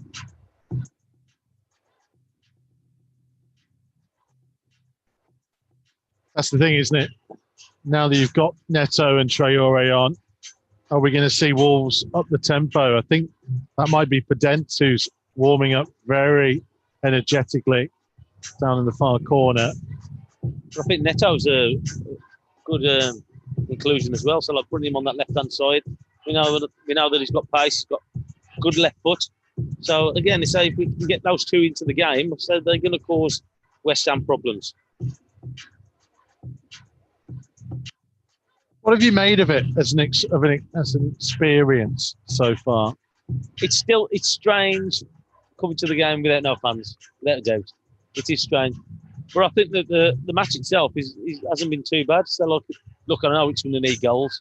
And I know that people are going to say, well, because there's no goals, it's kind of boring, not that great. But I don't think it's been that bad. It's been better than I thought. And considering, like I say, it is empty. It's a big, massive stadium, and it is empty, apart from us few here. But they've done all right, Wolves. They've done okay. Someone's just asked if I've gone commando again. Well, I don't know where you've got again from, and I think you'll find it was Tomo that is the man that's not wearing any trousers. I've got jeans on, that's why. Hashtag Wolves Live. He's taken those jeans off and put them on the back of his chair. So the post-match Zoom, you'll see after the final whistle. Tomo, Matt Jarvis, Chris Awelamo, and others. And the others might be impressive, just to point that out there. So 68 and a half minutes have been played. Final stretch of Wolves' first game back after 100 days. Saiss against Bowen. Now then, Bowen's gone down. It's going to be a corner. Yeah, so like he's got a touch on it, hasn't he? I know VAR's here, but you could see from here, I know it's a long way from us, but he's got something on it. Just getting a different angle. Yeah, just toe on the ball from Romain Saiss. Run through the angles. Oh, now did he? Yeah, he did. He got a touch on it for me. Still watching this. Yeah. Oh, yeah, just. West Ham corner. Left-footed from the right-hand side. Whipped in again. Patricio has come out and claimed it on the edge of his 6-yard box. And he's impeded as he tried to clear it. Well, he's going to get... Has he been booked, Antonio? Yeah, he has. Oh, I'll tell you. Neves asking the question. I'll tell you why he's a lucky boy then. Because that's usually a booking. Mark Noble's gone to have a word. I think Antonio's trying to claim that he didn't know. Yeah. That Patricio kicked him.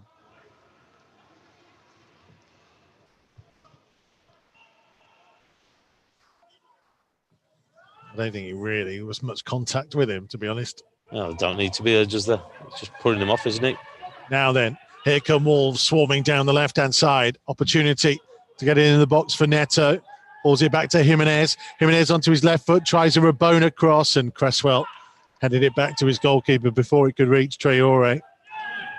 I just wish sometimes he uses his left foot, wouldn't he? Yeah, so just have a shot. Just have a shot.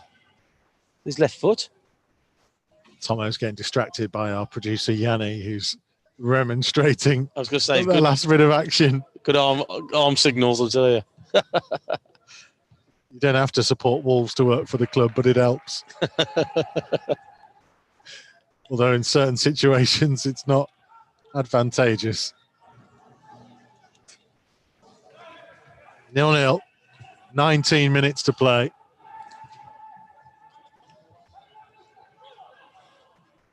At Mikey Burrows or at Wolves on Twitter, hashtag Wolves Live to join in the conversation. Let us know where you are tuned in, where you're watching from. Traore, first time for him to try and run. He's beaten 2. He continues to go. Now gets his cross in. It's a lovely ball. It's headed away by Ngakia, stooping at the far post. First time we've seen Traore get the ball at his feet, and already he looks a real threat. Well, that's what he can do to teams, isn't he? Sound like he saw already there. Just went past 2 players, couldn't get near him. It's just off the mark, isn't he? So quick. Cody's ball forwards. Doherty in field, heading it wide for Traore. Traore now try and go on the outside, beats 2, lifts his cross in and headed home. There it is. The Mexican sensation is back up and running. Traore to Jimenez. A classic golden combination comes up with the goods at the London Stadium. West Ham 0, Wolves 1. Well, there's the impact that he's already done, hasn't he? You saw him just a few moments ago go past 2 players again. He's gone past them. But a great delivery, final ball. Oh, he couldn't miss. No, he couldn't. It's a great ball in. Great ball in. And again, that's what he's improved in his game, isn't he? That final ball. Made by Traore. Finished by Jimenez. Si, senor. Yeah, look at that. Couldn't miss it, could he? Couldn't miss it. Great ball in. already that impact that we're speaking about. Traore. 23rd goal of the season Remarkable, for Raul Jimenez, his 14th in the Premier League this season, which means he has broken the record for the most Wolves goals in a single Premier League season that he himself set last season of 13.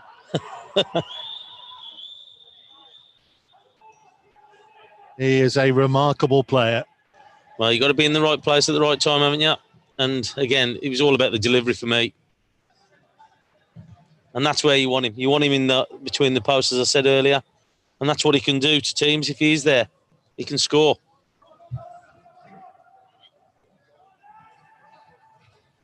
West Ham, now the team, will have to try and up the tempo to get back into it. Cross in, that's headed away by Bolly at the expense. Oh, it's hit the corner flag, and they're going to give that as a corner. I think they are. Yeah.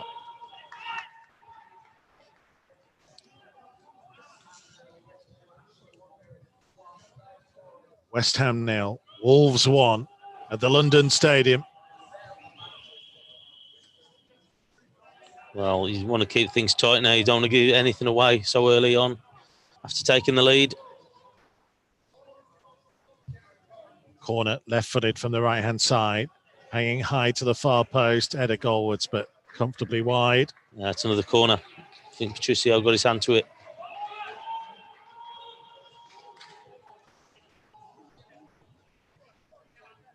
Yeah.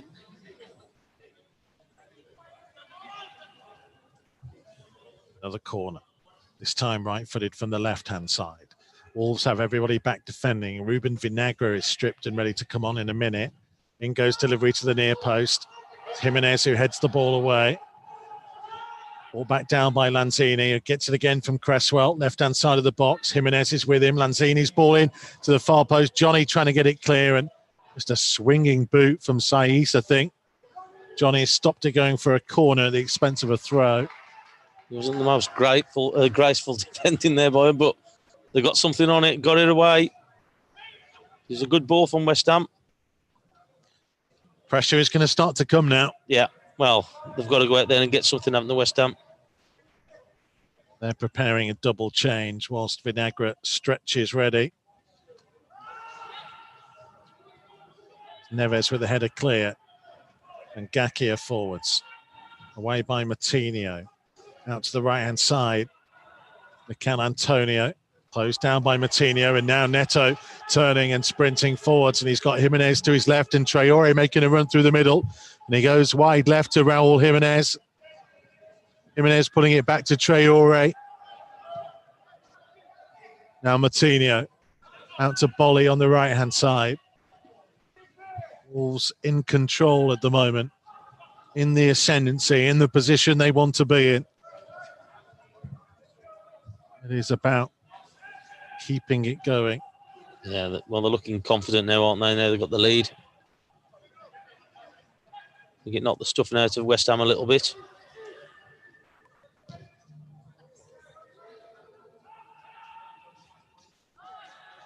Here comes Jimenez down the left-hand side, flicked in field. Issa Diop intercepts before Johnny could get there, and Johnny out of position, and it means that Jared Bowen has room to run down the West Ham right against Saiss. Bowen's delivery in, well blocked off by Connor Cody, though. Clearance as far as Noble. Up to the edge of the box. The Fornals cleared away. Strong challenge coming in from Neto to keep the ball alive here. They showed good strength there, didn't they? Just holding him off. Or Traore leaves Lanzini for dead.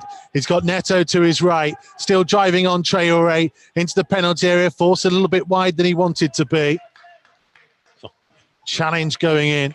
From Rice, wasn't it? From Rice, and he will win the corner. That is unbelievable play from Adama Traore. Oh, just showed strength there. So because just looking at Rice there, he defended well against him. You thought he had the ball, but just the strength that he had just eased him out the way.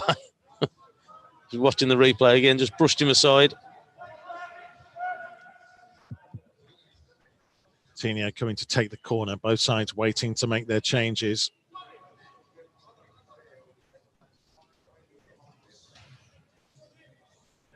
Just playing a 1-2 with the advertising hoarding for no reason whatsoever. Might as well. Finished Watford 1, Leicester 1 earlier, by the way. Brighton 2, Arsenal 1. The other score lines today. Wolves winning here at the London Stadium in the late evening summer sunshine. Summer solstice as Martinho whips in high to the far post. Doherty tried to head it back in. It was blocked by Antonio. Will be another corner, this time from the other side. The longest day of the year today. It is. It is. Starts to get dark again after today. A bit sooner. Be to a new season. Whenever that'll start. Oh, at some point, we've got to finish this one. Oh, no, that's what I mean. There's a possibility of Europa League in August. Just keep going. You've had 3 months off. What more do you need? You don't need any more holidays. Stuck in the house. Martinho put it through the legs of Ngaki and was blocked off, and he's won Wolves a free kick.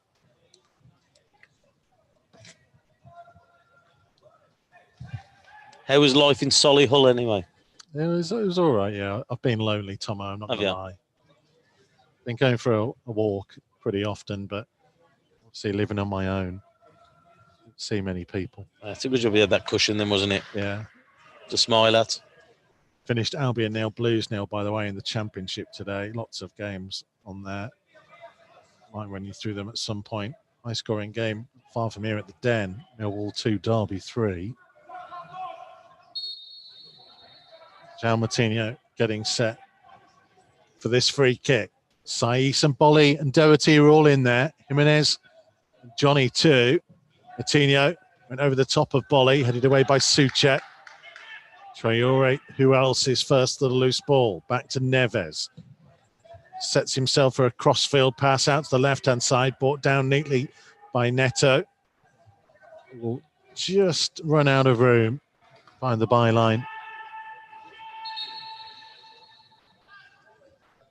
Substitution for West Ham United, leaving the field number 18, Pablo Fornals. So Pablo Fornals going off, and Andrei Yarmolenko is coming on.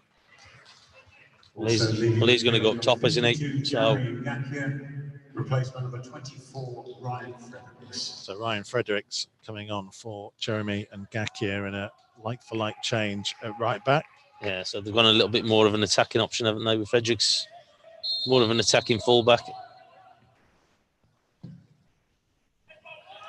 Brighton Wolf Sam says, can you shout out Carl and Eddie, please? So very, very happy that Brighton won. 2-1, was it in the end? To Brighton? Yeah, I think so. Can't remember what I said 5 seconds ago. 2 minutes. Well, that was a Wolves ball. I know it's miles away from us. I think it was Johnny just knocked it onto the foot of the West Ham player.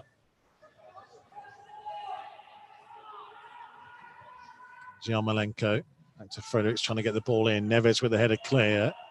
We have got just over 8 minutes left to play. Jimenez has caught the ball and got himself a free kick from it. It's called good play, Michael, that was. Clever play. It was. Don't forget, if you want to give a vote for your man of the match via the match centre in the Wolves app is the place to go. We'll get man of the match decisions from Tomo, Chris Awolamo, Matt Jarvis and our other guests after the final whistle on our post-match show. Wolves TV via wolves.co.uk and the Wolves app as well. On the move, wherever you are around the world. These final 9 games, we're giving you something a little bit extra. Wolves TV Matchday Live Extra.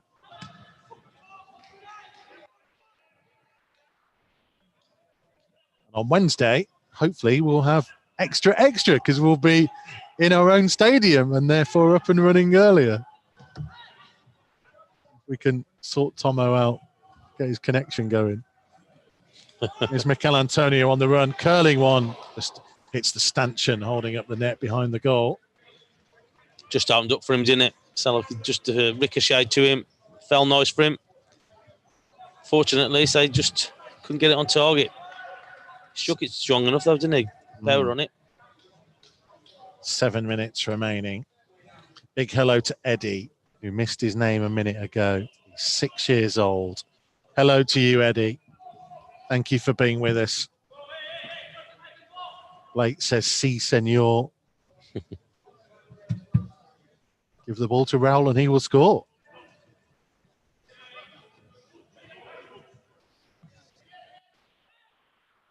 Neves. Back to Saiz. Classic Wolves situation now, isn't it? Yeah, they've just got to play the game out now. I know we've got that lead, but you don't want to give West Ham any encouragement. There's Traore on the turn. Skipping away from 2 challenges. Brilliant footwork. Brings Doherty into it. Doherty clipping his cross to the far post. Neto! Oh, you're unbelievable! That is sensational! Incredible goal from Pedro Neto. Well worth the wait of the last 3 months. The man who scored Wolves' last goal before lockdown on the first game post-lockdown comes up with something simply stunning. Traore's work, Doherty's cross. He had to wait. He didn't know whether it would definitely reach him, but when he did, goodness me, he let fly with a left foot volley from close range. West Ham 0, Wolves 2. Pedro Neto, take a bow. Oh, what one influence that the 2 subs have had then, isn't it? Traore with his footwork there, just playing it out to Doherty. What a strike. Keeper's got no chance. Got no chance. He's gone like a bullet, hasn't he? Well, good substitution by Nuno. He will take the credit. Oh, absolutely. Rightfully so. Rightfully so. 2 players that he's brought on have had an impact straight away on the game and the result at the moment. Ollie at the other end, heading away from the edge of his box. Neto's 5th goal of the season, by the way.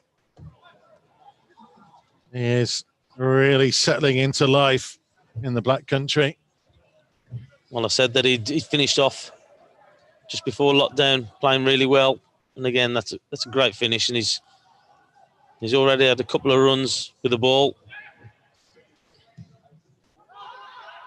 Doherty calmly chesting back to Rui Patricio inside his own penalty area. 4.5 minutes to go, plus time to be added on. It looks at the minute, touch wood, that Wolves are resuming with a victory. Now, if I'm the Wolves now, all you want now is a clean sheet. Don't give anything away. Don't give them any encouragement to get back into the game. Keep things tight. You haven't got to chase the game. Haley says, Pedro, what a beauty. It was a great strike. Here comes Yarmolenko for West Ham. Up towards the edge of the box, pulling it back for Lanzini. Lanzini's shot blocked by Saiz on the edge of the area. Neto trying to nod it down for Traore. What an impact he has had. No, I think both of them are. I know he's been involved in certainly the first goal, and then he's had a bit of footwork in that second goal where he's gone past a couple of players and played to Doherty, who crossed it. Yeah, it's a lovely ball in for Matt Doherty. Well, again, it's not the first goal. It was just there to be hit, wasn't it? Perfect ball. Got a man on our post-match show in Matt Jarvis, who spent a long time learning the art of crossing. We've seen 2 beauties in this second half. This is the Wolves that we've come to know and respect and love. Well, we spoke about that, what he's done to improve, and he just showed you with that cross that he did, didn't he? His crossing, his final ball was definitely improved.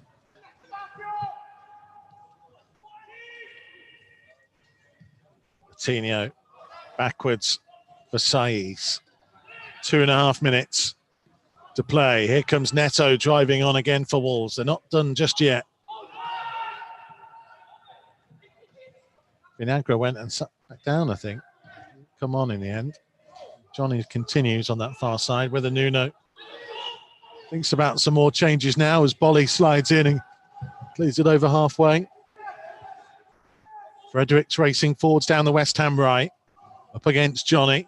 trying to go on the outside of him, takes a tumble. Anthony Taylor looked at it, carried on looking at it, and then ran away. No, I think he's just eased him out of the way. Now the game's becoming really open, and that space is going to be absolutely brilliant for a Traore. Traore on the charge, playing it wide for Neto. 10 yards from the right-hand corner flag. He'll turn backwards and find Doherty. It's to Bolly. Neves. Just dictating the game now, aren't they? Their level, their pace.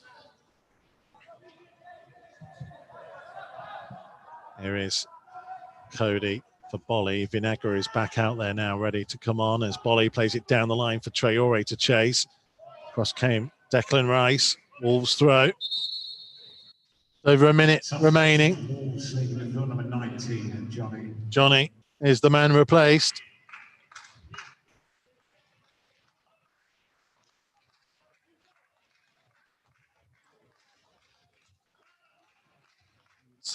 That clapping is from the few Wolves dignitaries allowed into the director's box down there. Jeff Shee might be down there. He is, yeah. He's at the front, isn't he? Is that John Bowater? Yeah. With a mask on. Yeah. Can't keep him away. I know, he loves it, doesn't he? Doherty's throw to Traore. The best of balls back to him. Out of play for a West Ham throw. That's 30 seconds. Rob Knight says that is such a strike. Another 5 and we'll be 5th. Let's not get too carried away. Things are going well for Wolves here at the London Stadium. 2-0 lead. The fourth official has indicated there will be a minimum of 3 additional minutes. 3 minutes is what we're going to have added on. Here's Lanzini. Raul Jimenez and Pedro Neto, the men who have put Wolves in the ascendancy, in control. As things stand, heading into 6th in the table, level on points with Man United in 5th. As West Ham misplace a pass that goes out of play for Wolves throw deep inside their own half. Wolves would only be 2 points behind Chelsea as well, who I think play tomorrow.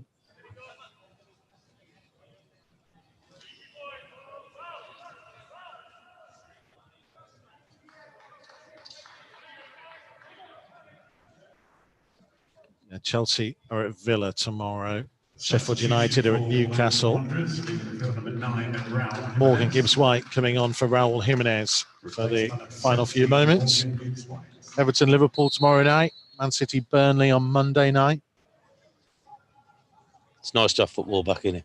Next up for Wolves is Bournemouth. 6 o'clock kickoff on Wednesday evening. As Traore puts pressure on Declan Rice. That'll be a West Ham throw, though.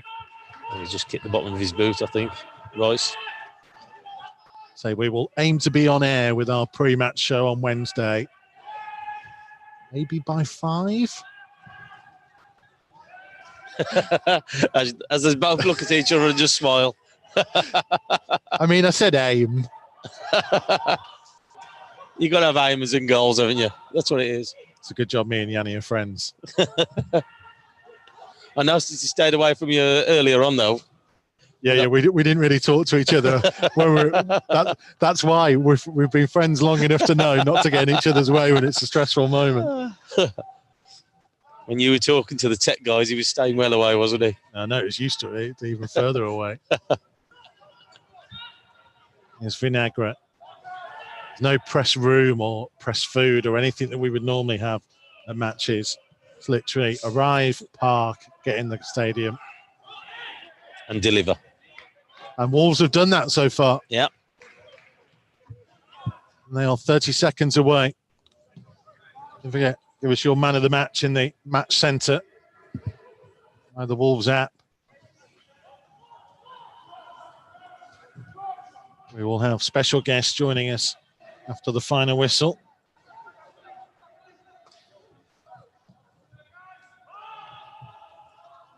Lanzini. one final bit of threat from West Ham. There we go. And that's it. The final whistle. 100 days without the boys in Old Gold. But Wolves continue their form from where they left off in March. Goals from Raúl Jiménez and Pedro Neto, the difference. And what a wonderful strike from Neto. Jiménez just cannot be stopped from scoring. This Wolves team just cannot be stopped from the impressive performances that they've been putting in the calendar year of 2020 so far. You wouldn't know that they'd been away. Reaction to come from Andy Thompson, from Chris Iwelumo and Matt Jarvis and more on our post-match show in just a moment. Just a quick thought from you, Tomo. Very, very impressive goals and maybe some concern at half-time, but they certainly turned it on second half with the changes. Yeah, they did, and so that's why you've got subs like those to bring on, and the impact what they bring to the game, and both of them were involved in the two goals. Neto with a great strike for the second one. Traore with a great delivery for that first goal. So look, that's what you got the substitutes for, and that's what you got a squad for, and it is all about quality. And Traore, getting back to him, probably this time last year he wouldn't be able to deliver that in. He'd have put the ball, he was hitting the defender, but that's what's improved him, his final delivery, and that's what wins you games. It's the quality that you can have from your big players. Right, don't go anywhere, folks. We will hear from our sponsors, the Blythe Group, and then we will be with you on Zoom in beautiful camera vision for our post-match show on Wolves TV Matchday Live Extra. Matchday Live on Wolves TV, powered by Blythe Group. Listen for free online at wolves.co.uk or on the move anywhere in the world via the Wolves app. Wolves TV, Matchday Live, powered by Blythe Group.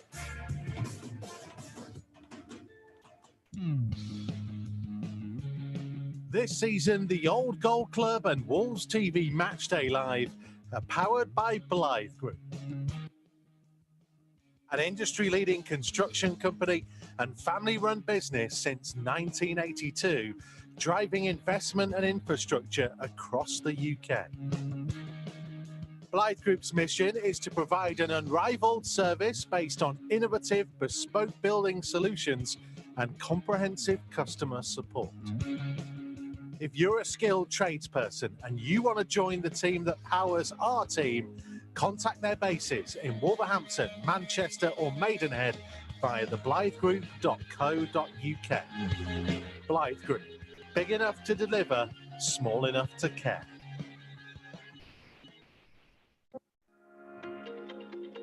Wolves TV, the home of live uninterrupted radio commentary of every single Wolves game. Jimenez! Oh, you beauty! But that's not all. Wolves TV also brings you extended and alternative match highlights, interviews with the team, behind-the-scenes features and training coverage, plus see every goal Wolves score from every angle. Jota on the volley, oh, what a goal! That is simply stunning! So check out Wolves TV online at wolves.co.uk or on the move via the Wolves app.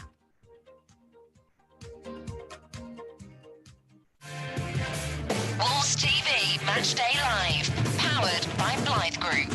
So here we are at the London Stadium then. Welcome to the post-match show on Wolves TV Matchday Extra. As you can see, I'm Mikey Burrows. Andy Thompson is here as well. Matt Jarvis and Chris Iwelumo are rejoining us from their homes. Jarvo, let's come to you first. Wing play. It's all about the crossing. It's all about you wide players. That's what does the difference. Match winners. That's what they are. And the big thing is Nuno's got such strength in depth that he can just bring on players that have impacts in the game. And what two players to bring on? Traore is just, as Tomo's been saying, he just improves and improves and improves. And that sort of skill, the running at pace and putting that cross in, is a skill in its own. It is quite hard to do that on a regular basis, to go at speed and then pinpoint a cross in. So massively improved that. And I mean, what a way to start. Come on, get a ball, turn, run at your fullback, put a ball in, and who else but Jimenez is there to nod in. And then the flip side of that is Neto. I mean, what a player he is. He's really, I think he started his Wolves career a little bit, not really sure what you could see he had unbelievable talent and pace, but he's improved again. I think Nuno's got to take a lot of plaudits for what he does on the training pitch with them, because both players have improved massively, and the technique and the finish is fantastic. Yeah. Raul Jimenez, right place, right time. That's what a striker does. Yeah, he's selfless. I think his work rate for the team's excellent. His movement, his link up, fantastic. And again, he's in the right place because he works his socks off to get there. He breaks his neck to get there. And when the delivery's like that, more often than not, Jimenez is hitting the back of the net. Again, we spoke about the quality and depth at Wolves, and what Jarbo's already alluded to there. Nuno puts the work in individually. Those players know exactly what their responsibility is for the team. Collectively, it's seeming to work. It's clicking. And at the minute, what a result that is after whatever 101 days off without football to come back with a bang. Excellent. You said there, though, that he's selfless. Was he too selfless at times today? Because we saw him in the first half maybe be a bit deeper. We saw him going wide. The one moment where he really got himself in the 6-yard box between the two posts, there he was. There you go. There's the goal. No, Mikey, I think he knows himself. He knows his own body. He knows what he has to do. Defensively, he'll drop in. Jota will be the point man, whatever it be. I think when Traore come on, having the three of them, that then kind of frees up a little bit. I think they work really well. And he knows exactly what he has to do. So defensively, he ticks the box. And whenever he can, he'll break his neck to be that man that's busting across the front or hanging at the back. And he's been outstanding. To get the goal the way that he did, he's done that season in, season out, hasn't he? Looms, wait there. Look who's waiting to talk to us. Pedro, how are you, mate? What a finish that was. How are you, Big Mike? Are you okay? I'm very well. What a goal from you today. Thank you, my friend. Thank you very much. Pedro, I've got to ask you, coming off the bench, you've got to make yourself mentally correct, haven't you? You've got to come on and make sure it's a positive impact. Yeah, of course. When we are on the bench, we are focused on the game. So when we get in, we score or help the team. And I think that we and when we came in and the others, when he came in, we showed that we are focused on the game and to help the team. And it was a good work for the team. Pedro, amazing, great finish, mate. Brilliant goal. Do you think that Wolves have benefited from the substitution rules change so that you can have more players to come on? Because like yourself and Traore, you just changed the game, and that's what basically that has won the game for Wolves today. Yeah, like I said, we are on the bench. We have good options. We have to be focused on the game to help the team to change the game, like we have done today. I think that when we get in, we done what the coach asked. We have done a very good work, and then we were happy because we changed the result. No, it's always good to help the team. Does the manager do lots of help with you and Traore and all the players really, like one-on-one to help you know exactly what your role in the team and what you need to improve and work on them things? Because it looks like both of you are just clicking and both producing performances week in, week out now. Yeah, when we get in, Vamos! Hey Joe, who was that? It was Morgan, my friend. He's crazy, my friend. Well, before we get in, the coach asked to me and Adama look for the deep to run, to go in the 1-against-1. Like the first goal, Adama run, he has done what the coach said. He charged for the 1-against-1. He done the cross. And then he finished. He said to arrive to the area because we can, with our characteristics, we can help the team, no? Because at this time, the speed was important for us and we helped the team. Brilliant. A lot of important, very important. Pedro, before you get attacked by any more players, just talk to me about that feeling. No, I can't. No. Like this, my friend. Now I can't. Here he is. Here he is. Hey, We heard him all game. We don't need to hear him just yet. Pedro, what was it like to score in the empty stadium? Because when you score a goal like that, you want to run to your fans and have that moment. What did it feel like? It's difficult, the most important part of the game, that is play for the fans, the most beautiful thing, to hear the fans on the stadium. It's difficult, but I enjoyed the goal with my family, with my team, so it was good. It was very good. Brilliant. Mate, we really appreciate your time. Well done today. Brilliant goal, one that everybody will want to see again and again. Well done, mate. Thank you. There's Pedro Neto joining us down in the tunnel area.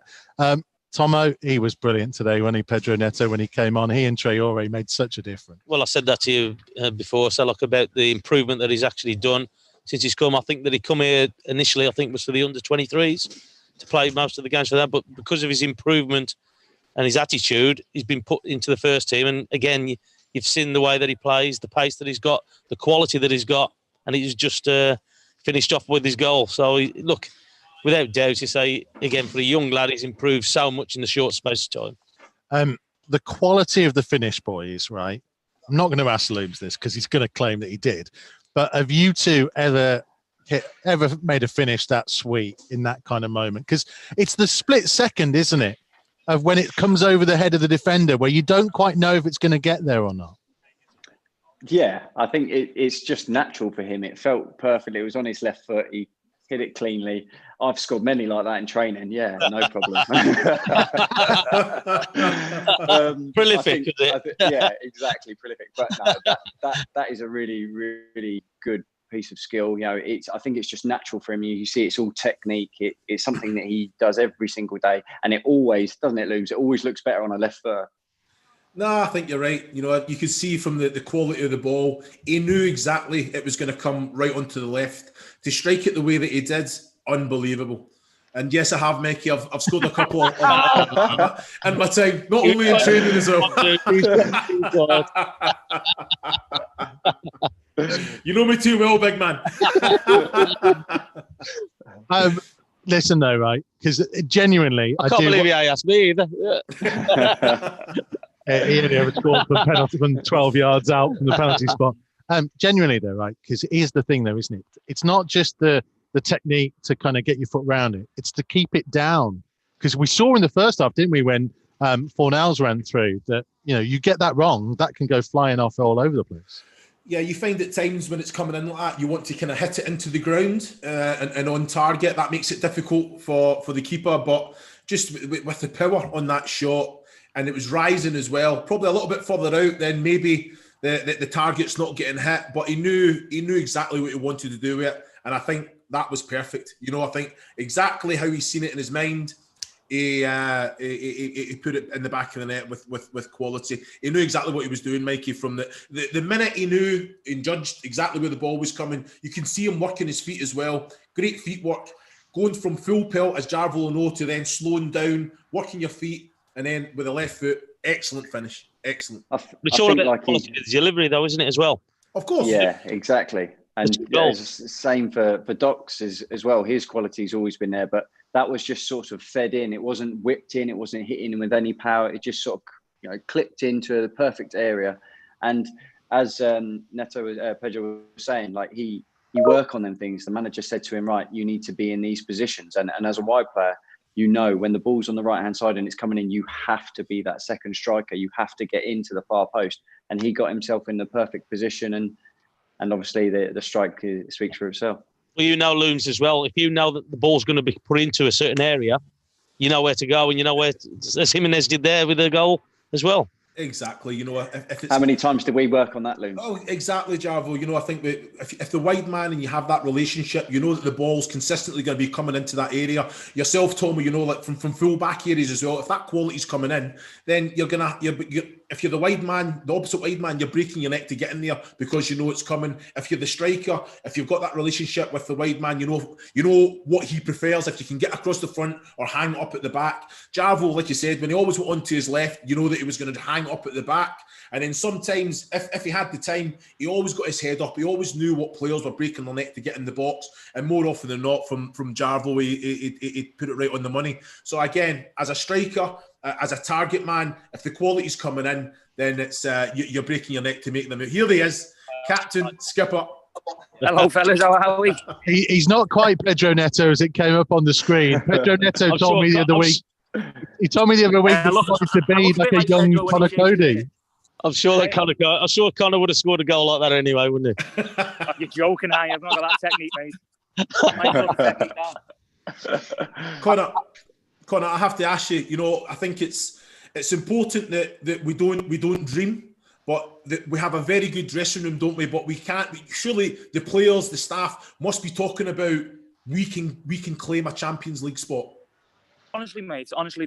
The focus for us is now Bournemouth, honestly. It might be a cliche, people talk about it all the time. I've just been asked in an interview now about can we do it, can we do this? Honestly, the focus before this game was about West Ham. We put all our effort in this week about respecting what they do. We knew it was going to be a tough game, first game back. We've seen quite a lot of the games, well, all the games up to now, and there's big gaps. Do you know what I mean? And we wanted to try and make sure we got into them gaps and made the most of them. And I thought we'd done that. I thought we managed the game fantastically well. And you see the boys coming off the bench to have the impact they did is fantastic. And I think that shows itself, the togetherness within the squad. So are we talking about anything in the future? Not really, mate, because the most important thing for us now is to go back to Molineux, which we're going to love on Wednesday, and hopefully look forward to that. Connor, well done, mate. Brilliant performance. Cheers, mate. Do you think that with having this break, it sort of helped you in a way, because of the amount of games that a lot of your players have played with all the different competitions? Do you think that it's benefited you having a little rest and then come straight back in and you're all ready to go? You've got one focus, and that's these 2 months to just get everything possible you can to get over the line. Yeah, do you know what, mate? I think that's the best way to look at it. I'll be totally honest with you, because I think if you look at it any other way, or we need the break, we were tired, we were this, we were that, it starts to affect you mentally. Honestly, I think it's the best way to look at it. We've had a break. The lads feel refreshed. I think you're seeing today that the boys have worked hard over the lockdown because we had to. We knew we had 9 games coming back where we wanted to improve and get better, and as a club put ourselves in a good position. So luckily we started well today, and like I said, we'll enjoy today because I thought the lads were fantastic. It was a tough game, and as I mentioned before, we've watched all the other games. You can tell it's been tough for teams because the gaps are getting bigger. It's tough when you've not played for 3 months. So it was important we've done what we've done today. So we'll enjoy it now. We'll look back on it tomorrow and then make sure we're ready come Wednesday against Bournemouth. You wouldn't want them two coming on against you, would you? In the last half an hour. I'm glad they don't, mate. I panic when I'm in training against them. Never mind in a game. Honestly, but as I said, mate, it shows the togetherness, doesn't it? When the boys are coming on doing that, and I think if you're looking at our team at the start of the game, you don't see a Adama Traore, I think you go, thank God for that. But then you see him coming on when you're knackered, it becomes hard, doesn't it? So yeah. So on that, just in the just in the stand there, Connor. We're just listening to you. The amount of noise that comes from that back line when you're shouting instructions out. How important do you think that is to the team and the people in front of you? Yeah, I'll be honest, mate. You know yourself. It's always been something that I've tried to put into my game and help the lads as much as possible. That's the most important thing, helping this football club. That's all we want to do. We want to try and build it, improve it as much as we possibly can, because that's what we're here to do. We're here to try and help this club as much as possible. So if that helps the lads, that's something I'll never stop doing. I try to help as much as possible. Well, it showed that it has. Sorry, mate. It showed that it has helped them. So like with the instructions getting out. Yeah, and I think it's important to try and create a bit of an atmosphere between ourselves, because it's tough, isn't it? We're no fans. We've talked about it plenty of times before, but it's here and we're ready, and we're just made up football's back, to be honest. Coach, what was it like playing in this kind of scenario? I know you did it in Olympiacos, but it's different Premier League, isn't it? Yeah, I'll be honest with you, mate. Obviously, we only found out about Olympiacos a couple of days before, so I think Olympiacos was harder. I think we've used that experience today, if I'm being honest with you, because that game was tough. I think today what masks over it a little bit, nothing will take away support of being on the ground. It's the best feeling in the world, honestly, to come out and play in front of 40, 50, 60,000 people, 30,000 at Molineux is absolutely amazing. Nothing will take that away, but I think everybody's been so excited for football that we've kind of not thought about it as much, if you know what I mean, because we just wanted football back. We just wanted to be playing Premier League games to hopefully put what we do out onto the pitch, and luckily we've done that today. Mate, by the way, I did say at one point in commentary, if you could carry on shouting, then I'll just turn the effects mic up and we'll just listen to you doing commentary instead of... You don't want to do that, mate. People get annoyed with my voice. Better radio voice than me. Hey, people would much rather listen to you than they would me on this. No chance, mate. I love it when we score a goal and hear your voice. Well, yeah, it was weird for us as well, because obviously that Pedro Neto goal, my natural instinct is to scream all over the place. I mean, that is an unbelievable finish from the kid. I know you know him really well and you get on with him brilliantly, because we did a thing for club partners the other week, but what a moment for him today. It's amazing, mate, and he deserved it because of how hard he works. You want to see the Nick he's come back in after lockdown. It's amazing. You see how hard he's worked in lockdown. His body fat's down, his muscle mass, everything, mate. He's worked so hard. And you look at the goals he's had took off him early in the season. It was disappointing when that happened. But for him to come on in the game and affect the game like he did, we talk about Adama, but Jota when he played as well. Raul, everybody knows what he brings to the team as well. But I think the technique of the volley is amazing. To be honest, we know we can do it, but you don't expect it like that on a stage like that in the Premier League. But to do it and rifle it past the keeper is absolutely amazing. It was brilliant for him. Connor, can I ask you then? On that, when the players they're left on the bench and they're not making a start, do you have to then get the arm around the shoulder? Because it is, as a player, you want to play every game, and it can be quite a hard one. You said there, Nettles came back, body fat's down, muscle mass perfect, and then all of a sudden he's not starting. He's done everything right. But then he still comes off the bench, positive way, makes a positive impact. Yeah, do you know what, mate? Do you know what? I'll be honest with you. We're very lucky to be at this football club. We're very lucky to have the squad that we have and the manager and the staff that we have. And that's not such a big thing with our change room because the respect that the lads have for each other is absolutely immense. The respect we have for the lads when they don't start is absolutely immense. And they're the first ones in the change room coming around before the games, give you a hug, telling you to come on and trying to explain things to you because I think it's important we all come together. We're better when we come together. You might have heard me in the game shouting closer and making sure we're together because that's what we speak about all the time. It's important that even when we're playing, but when we're off the pitch as well, that we're as close as possible because that makes us stronger. Yeah, spot on. Brilliant. And then Wednesday night now, that's the next focus. One game at a time, isn't it? That's it, mate. And we just said that in the change room then. Like I said, we'll enjoy tonight because the first game back, we've waited a long time for it, mate. What is it, 100 days or something like that? We've waited such a long time to have football back. And now that it's here, it's amazing. We'll go home. We'll have a nice night with our kids and our families. But now we said in the change room, the next one now is Bournemouth. We don't look too far ahead. It's a great game for us on Wednesday night to be back at Molineux because that's where we want to play. It's an amazing place to play football. So we're all massively looking forward to that now. Mate, really appreciate you coming on and talking to us. It's weird because I can see the back of you down there. Connor's sat on the West Ham bench doing this interview. I love it. Wait, look to your right. Connor, stand up. There you go. Hey! Go on, fellas. See you later. Cheers, mate. Thank you very much indeed, Connor Cody. It was a good defensive performance, wasn't it, boys? Really, there was one or two moments. We mentioned that Fornals one in the first half, but genuinely, it didn't really feel like Patricio was under that much threat, was it, Java? No, he did really well, especially as well. They had a couple of corners where they tried, I think someone mentioned like the Kevin Nolan, that's what they were doing. They were putting everyone on the goalkeeper, trying to make it difficult for him, but he dealt with it really well. Anything that was short, they were clearing with their heads, but the goalkeeper just came and collected everything. And then there's always going to be tiny little mistakes that come, but they didn't get punished on that Fornals one. And then after that, they seem very comfortable. They're so good on the ball that they can keep the ball playing, ticking over, and they start every attack with. That's how they start with at the back. And especially Connor, he's so good at that crossfield ball, whether it's to the right, to the left. He's got that on lock, and the way that the Wolves play is perfect for that because they keep the width, and that's how they start attacks. Look, they're good footballers all round. I think once they got the first goal, they just completely controlled the tempo of the game. They dropped back. They're all comfortable with the ball at their feet. So basically inviting West Ham on, and they can play around those little triangles and they link up very well. It was a very professional performance. Strikers got his goal. Wide man got his goal. Defensively, clean sheet. Result, 3 points in the bag. It's perfect all round, isn't it?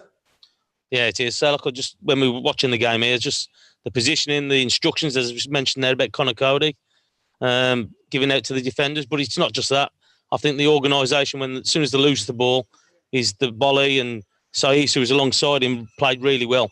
I thought Bolly defended really well. I thought Saiz alongside him as well. So look, as a team, they're hard to beat, they're hard to break down, and that's the important part. Like I say, Connor Cody, you could hear him all the way through the game, screaming and shouting at the team. And that's what it's all about. So like the players listening and taking things on board, and they clearly have in training as well.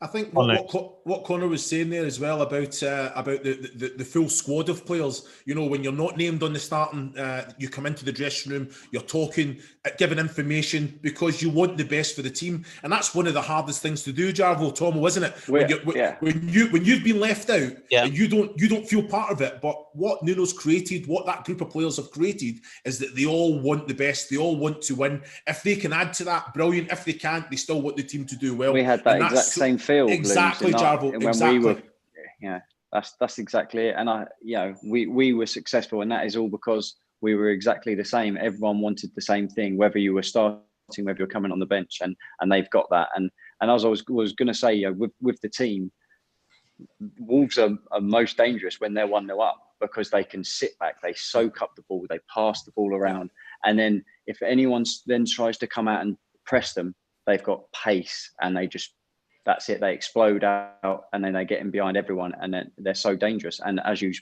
seen today, everyone's firing. They've got great delivery, and their final ball is always improving, and that's very dangerous for teams that try and come out and attack them. Yeah, because was it last year again? They was talking about how small the squad was, but it's the quality what they've got in the squad is the important part of it.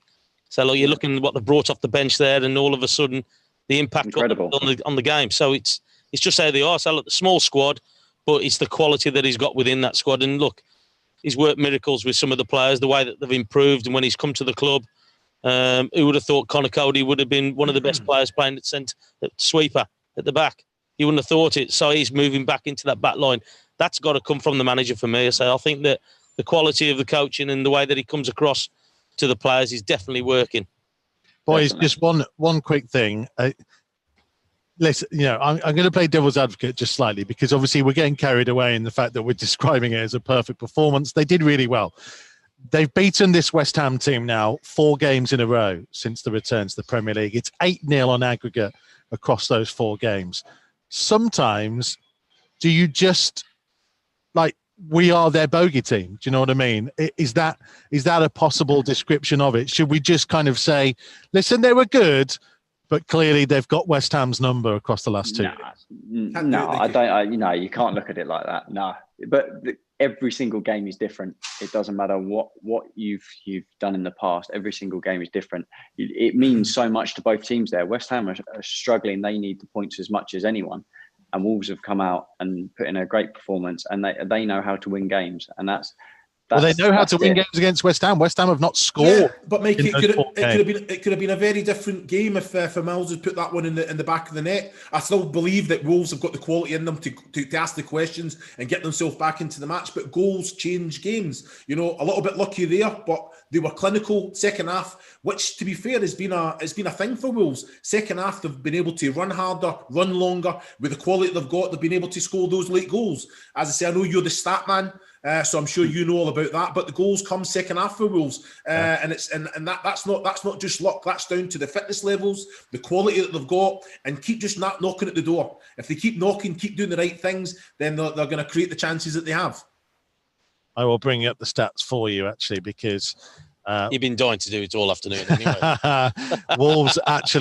Wolves' most productive part of the game. They have now scored after today.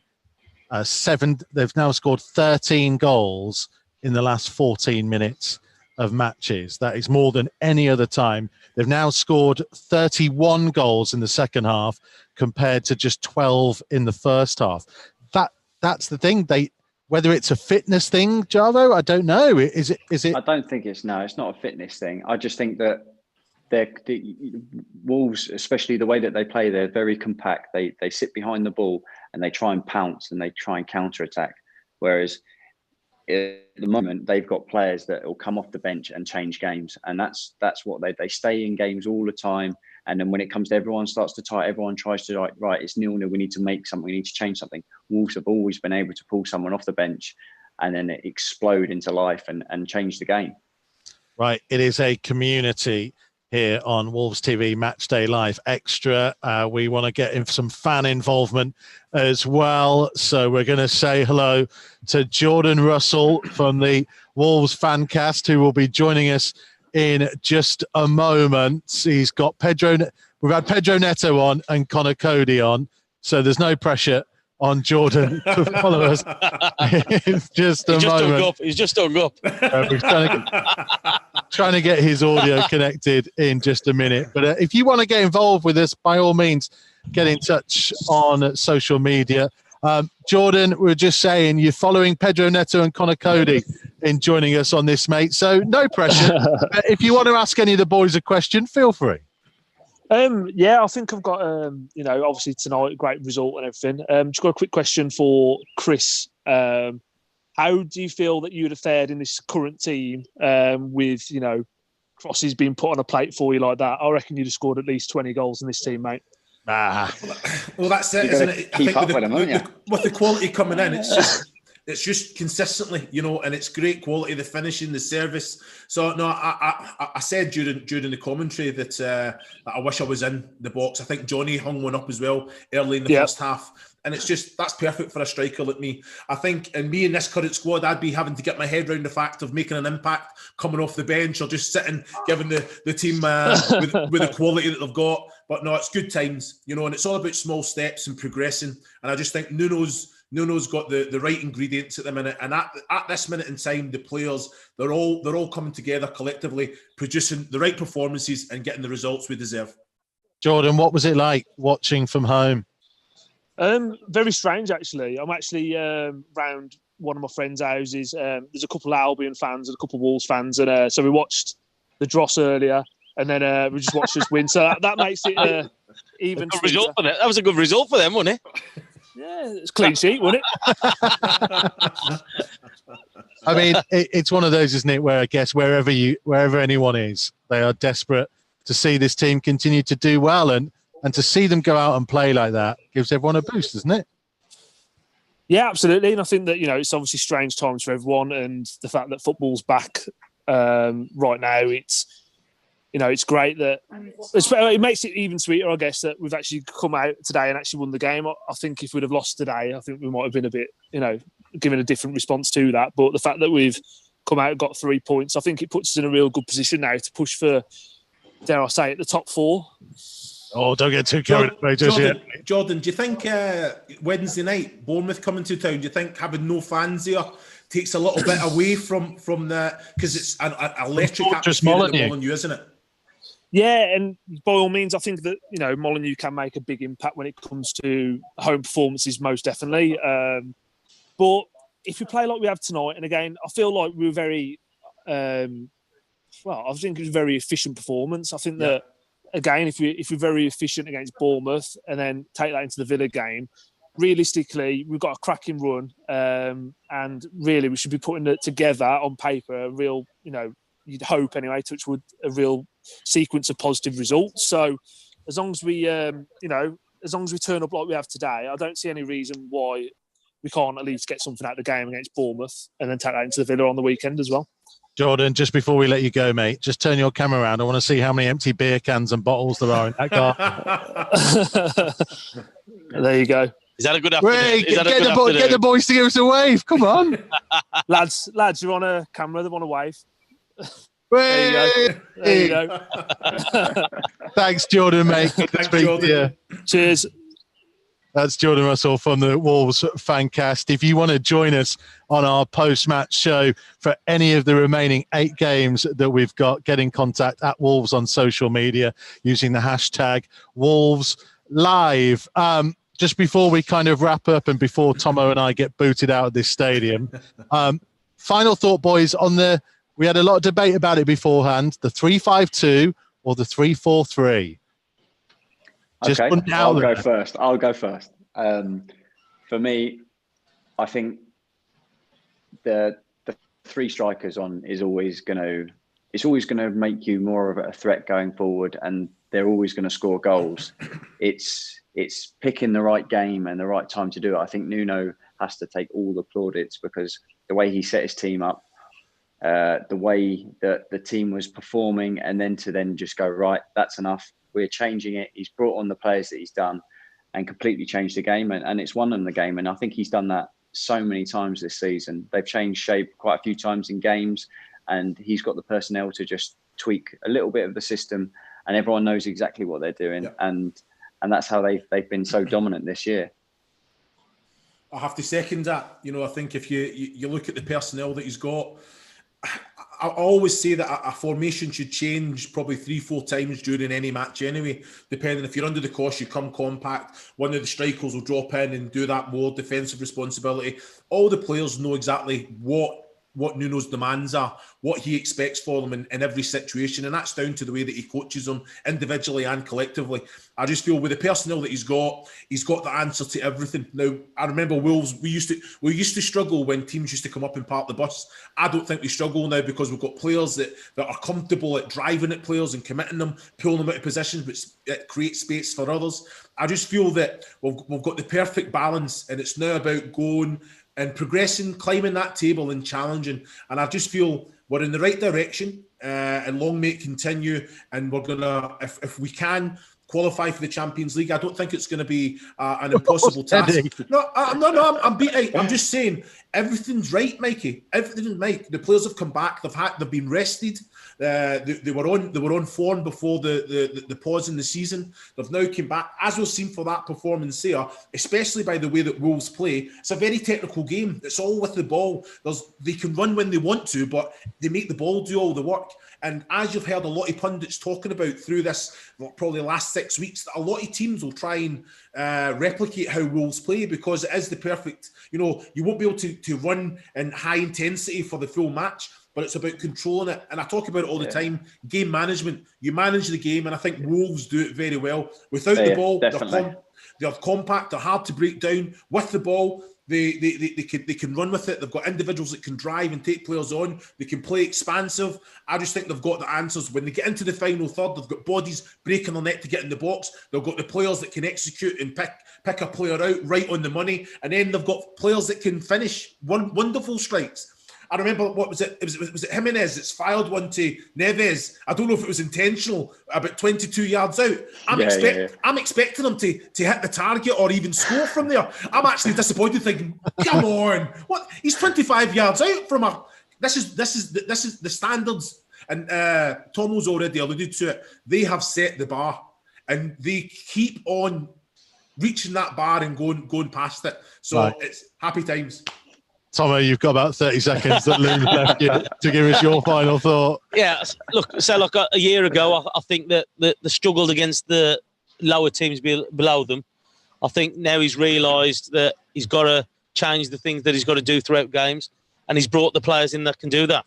He's brought players in who can break through the lines, who can cause a problem, because people was questioning him, saying, like, well, against the lower teams that we struggled, and we did. But this year, we haven't, because he's brought in quality players who can break teams down, i.e. your Traores, your Netos, what have done that as well. I'm trying to get something in Tomo's shot there. It didn't quite work. Make it. Just ask Jarvo why he's got an electric toothbrush over his left-hand shoulder. What's going on with that? It's actually just a normal-sized toothbrush. I've just got such a small head. Matt Jarvis, Chris Wellamo, thank you very much indeed. You'll both be a part in further games on this Wolves TV Matchday Live Extra as we finish off this Premier League season this summer. Thank you very much for your company today. Thank you to Tomo, who is just, 2 meters away from me, mate. He's that way. It looks the wrong way on my camera. Yeah, he's more than 2 meters away. And thank you to Pedro Neto, to Connor Cody, and to Jordan from the Fancast as well for joining us. Thank to you for watching as well. I hope you've enjoyed this. We'll hopefully give you a little bit more on Wednesday when we're at Molineux for Bournemouth. Whatever you're doing, look after yourself.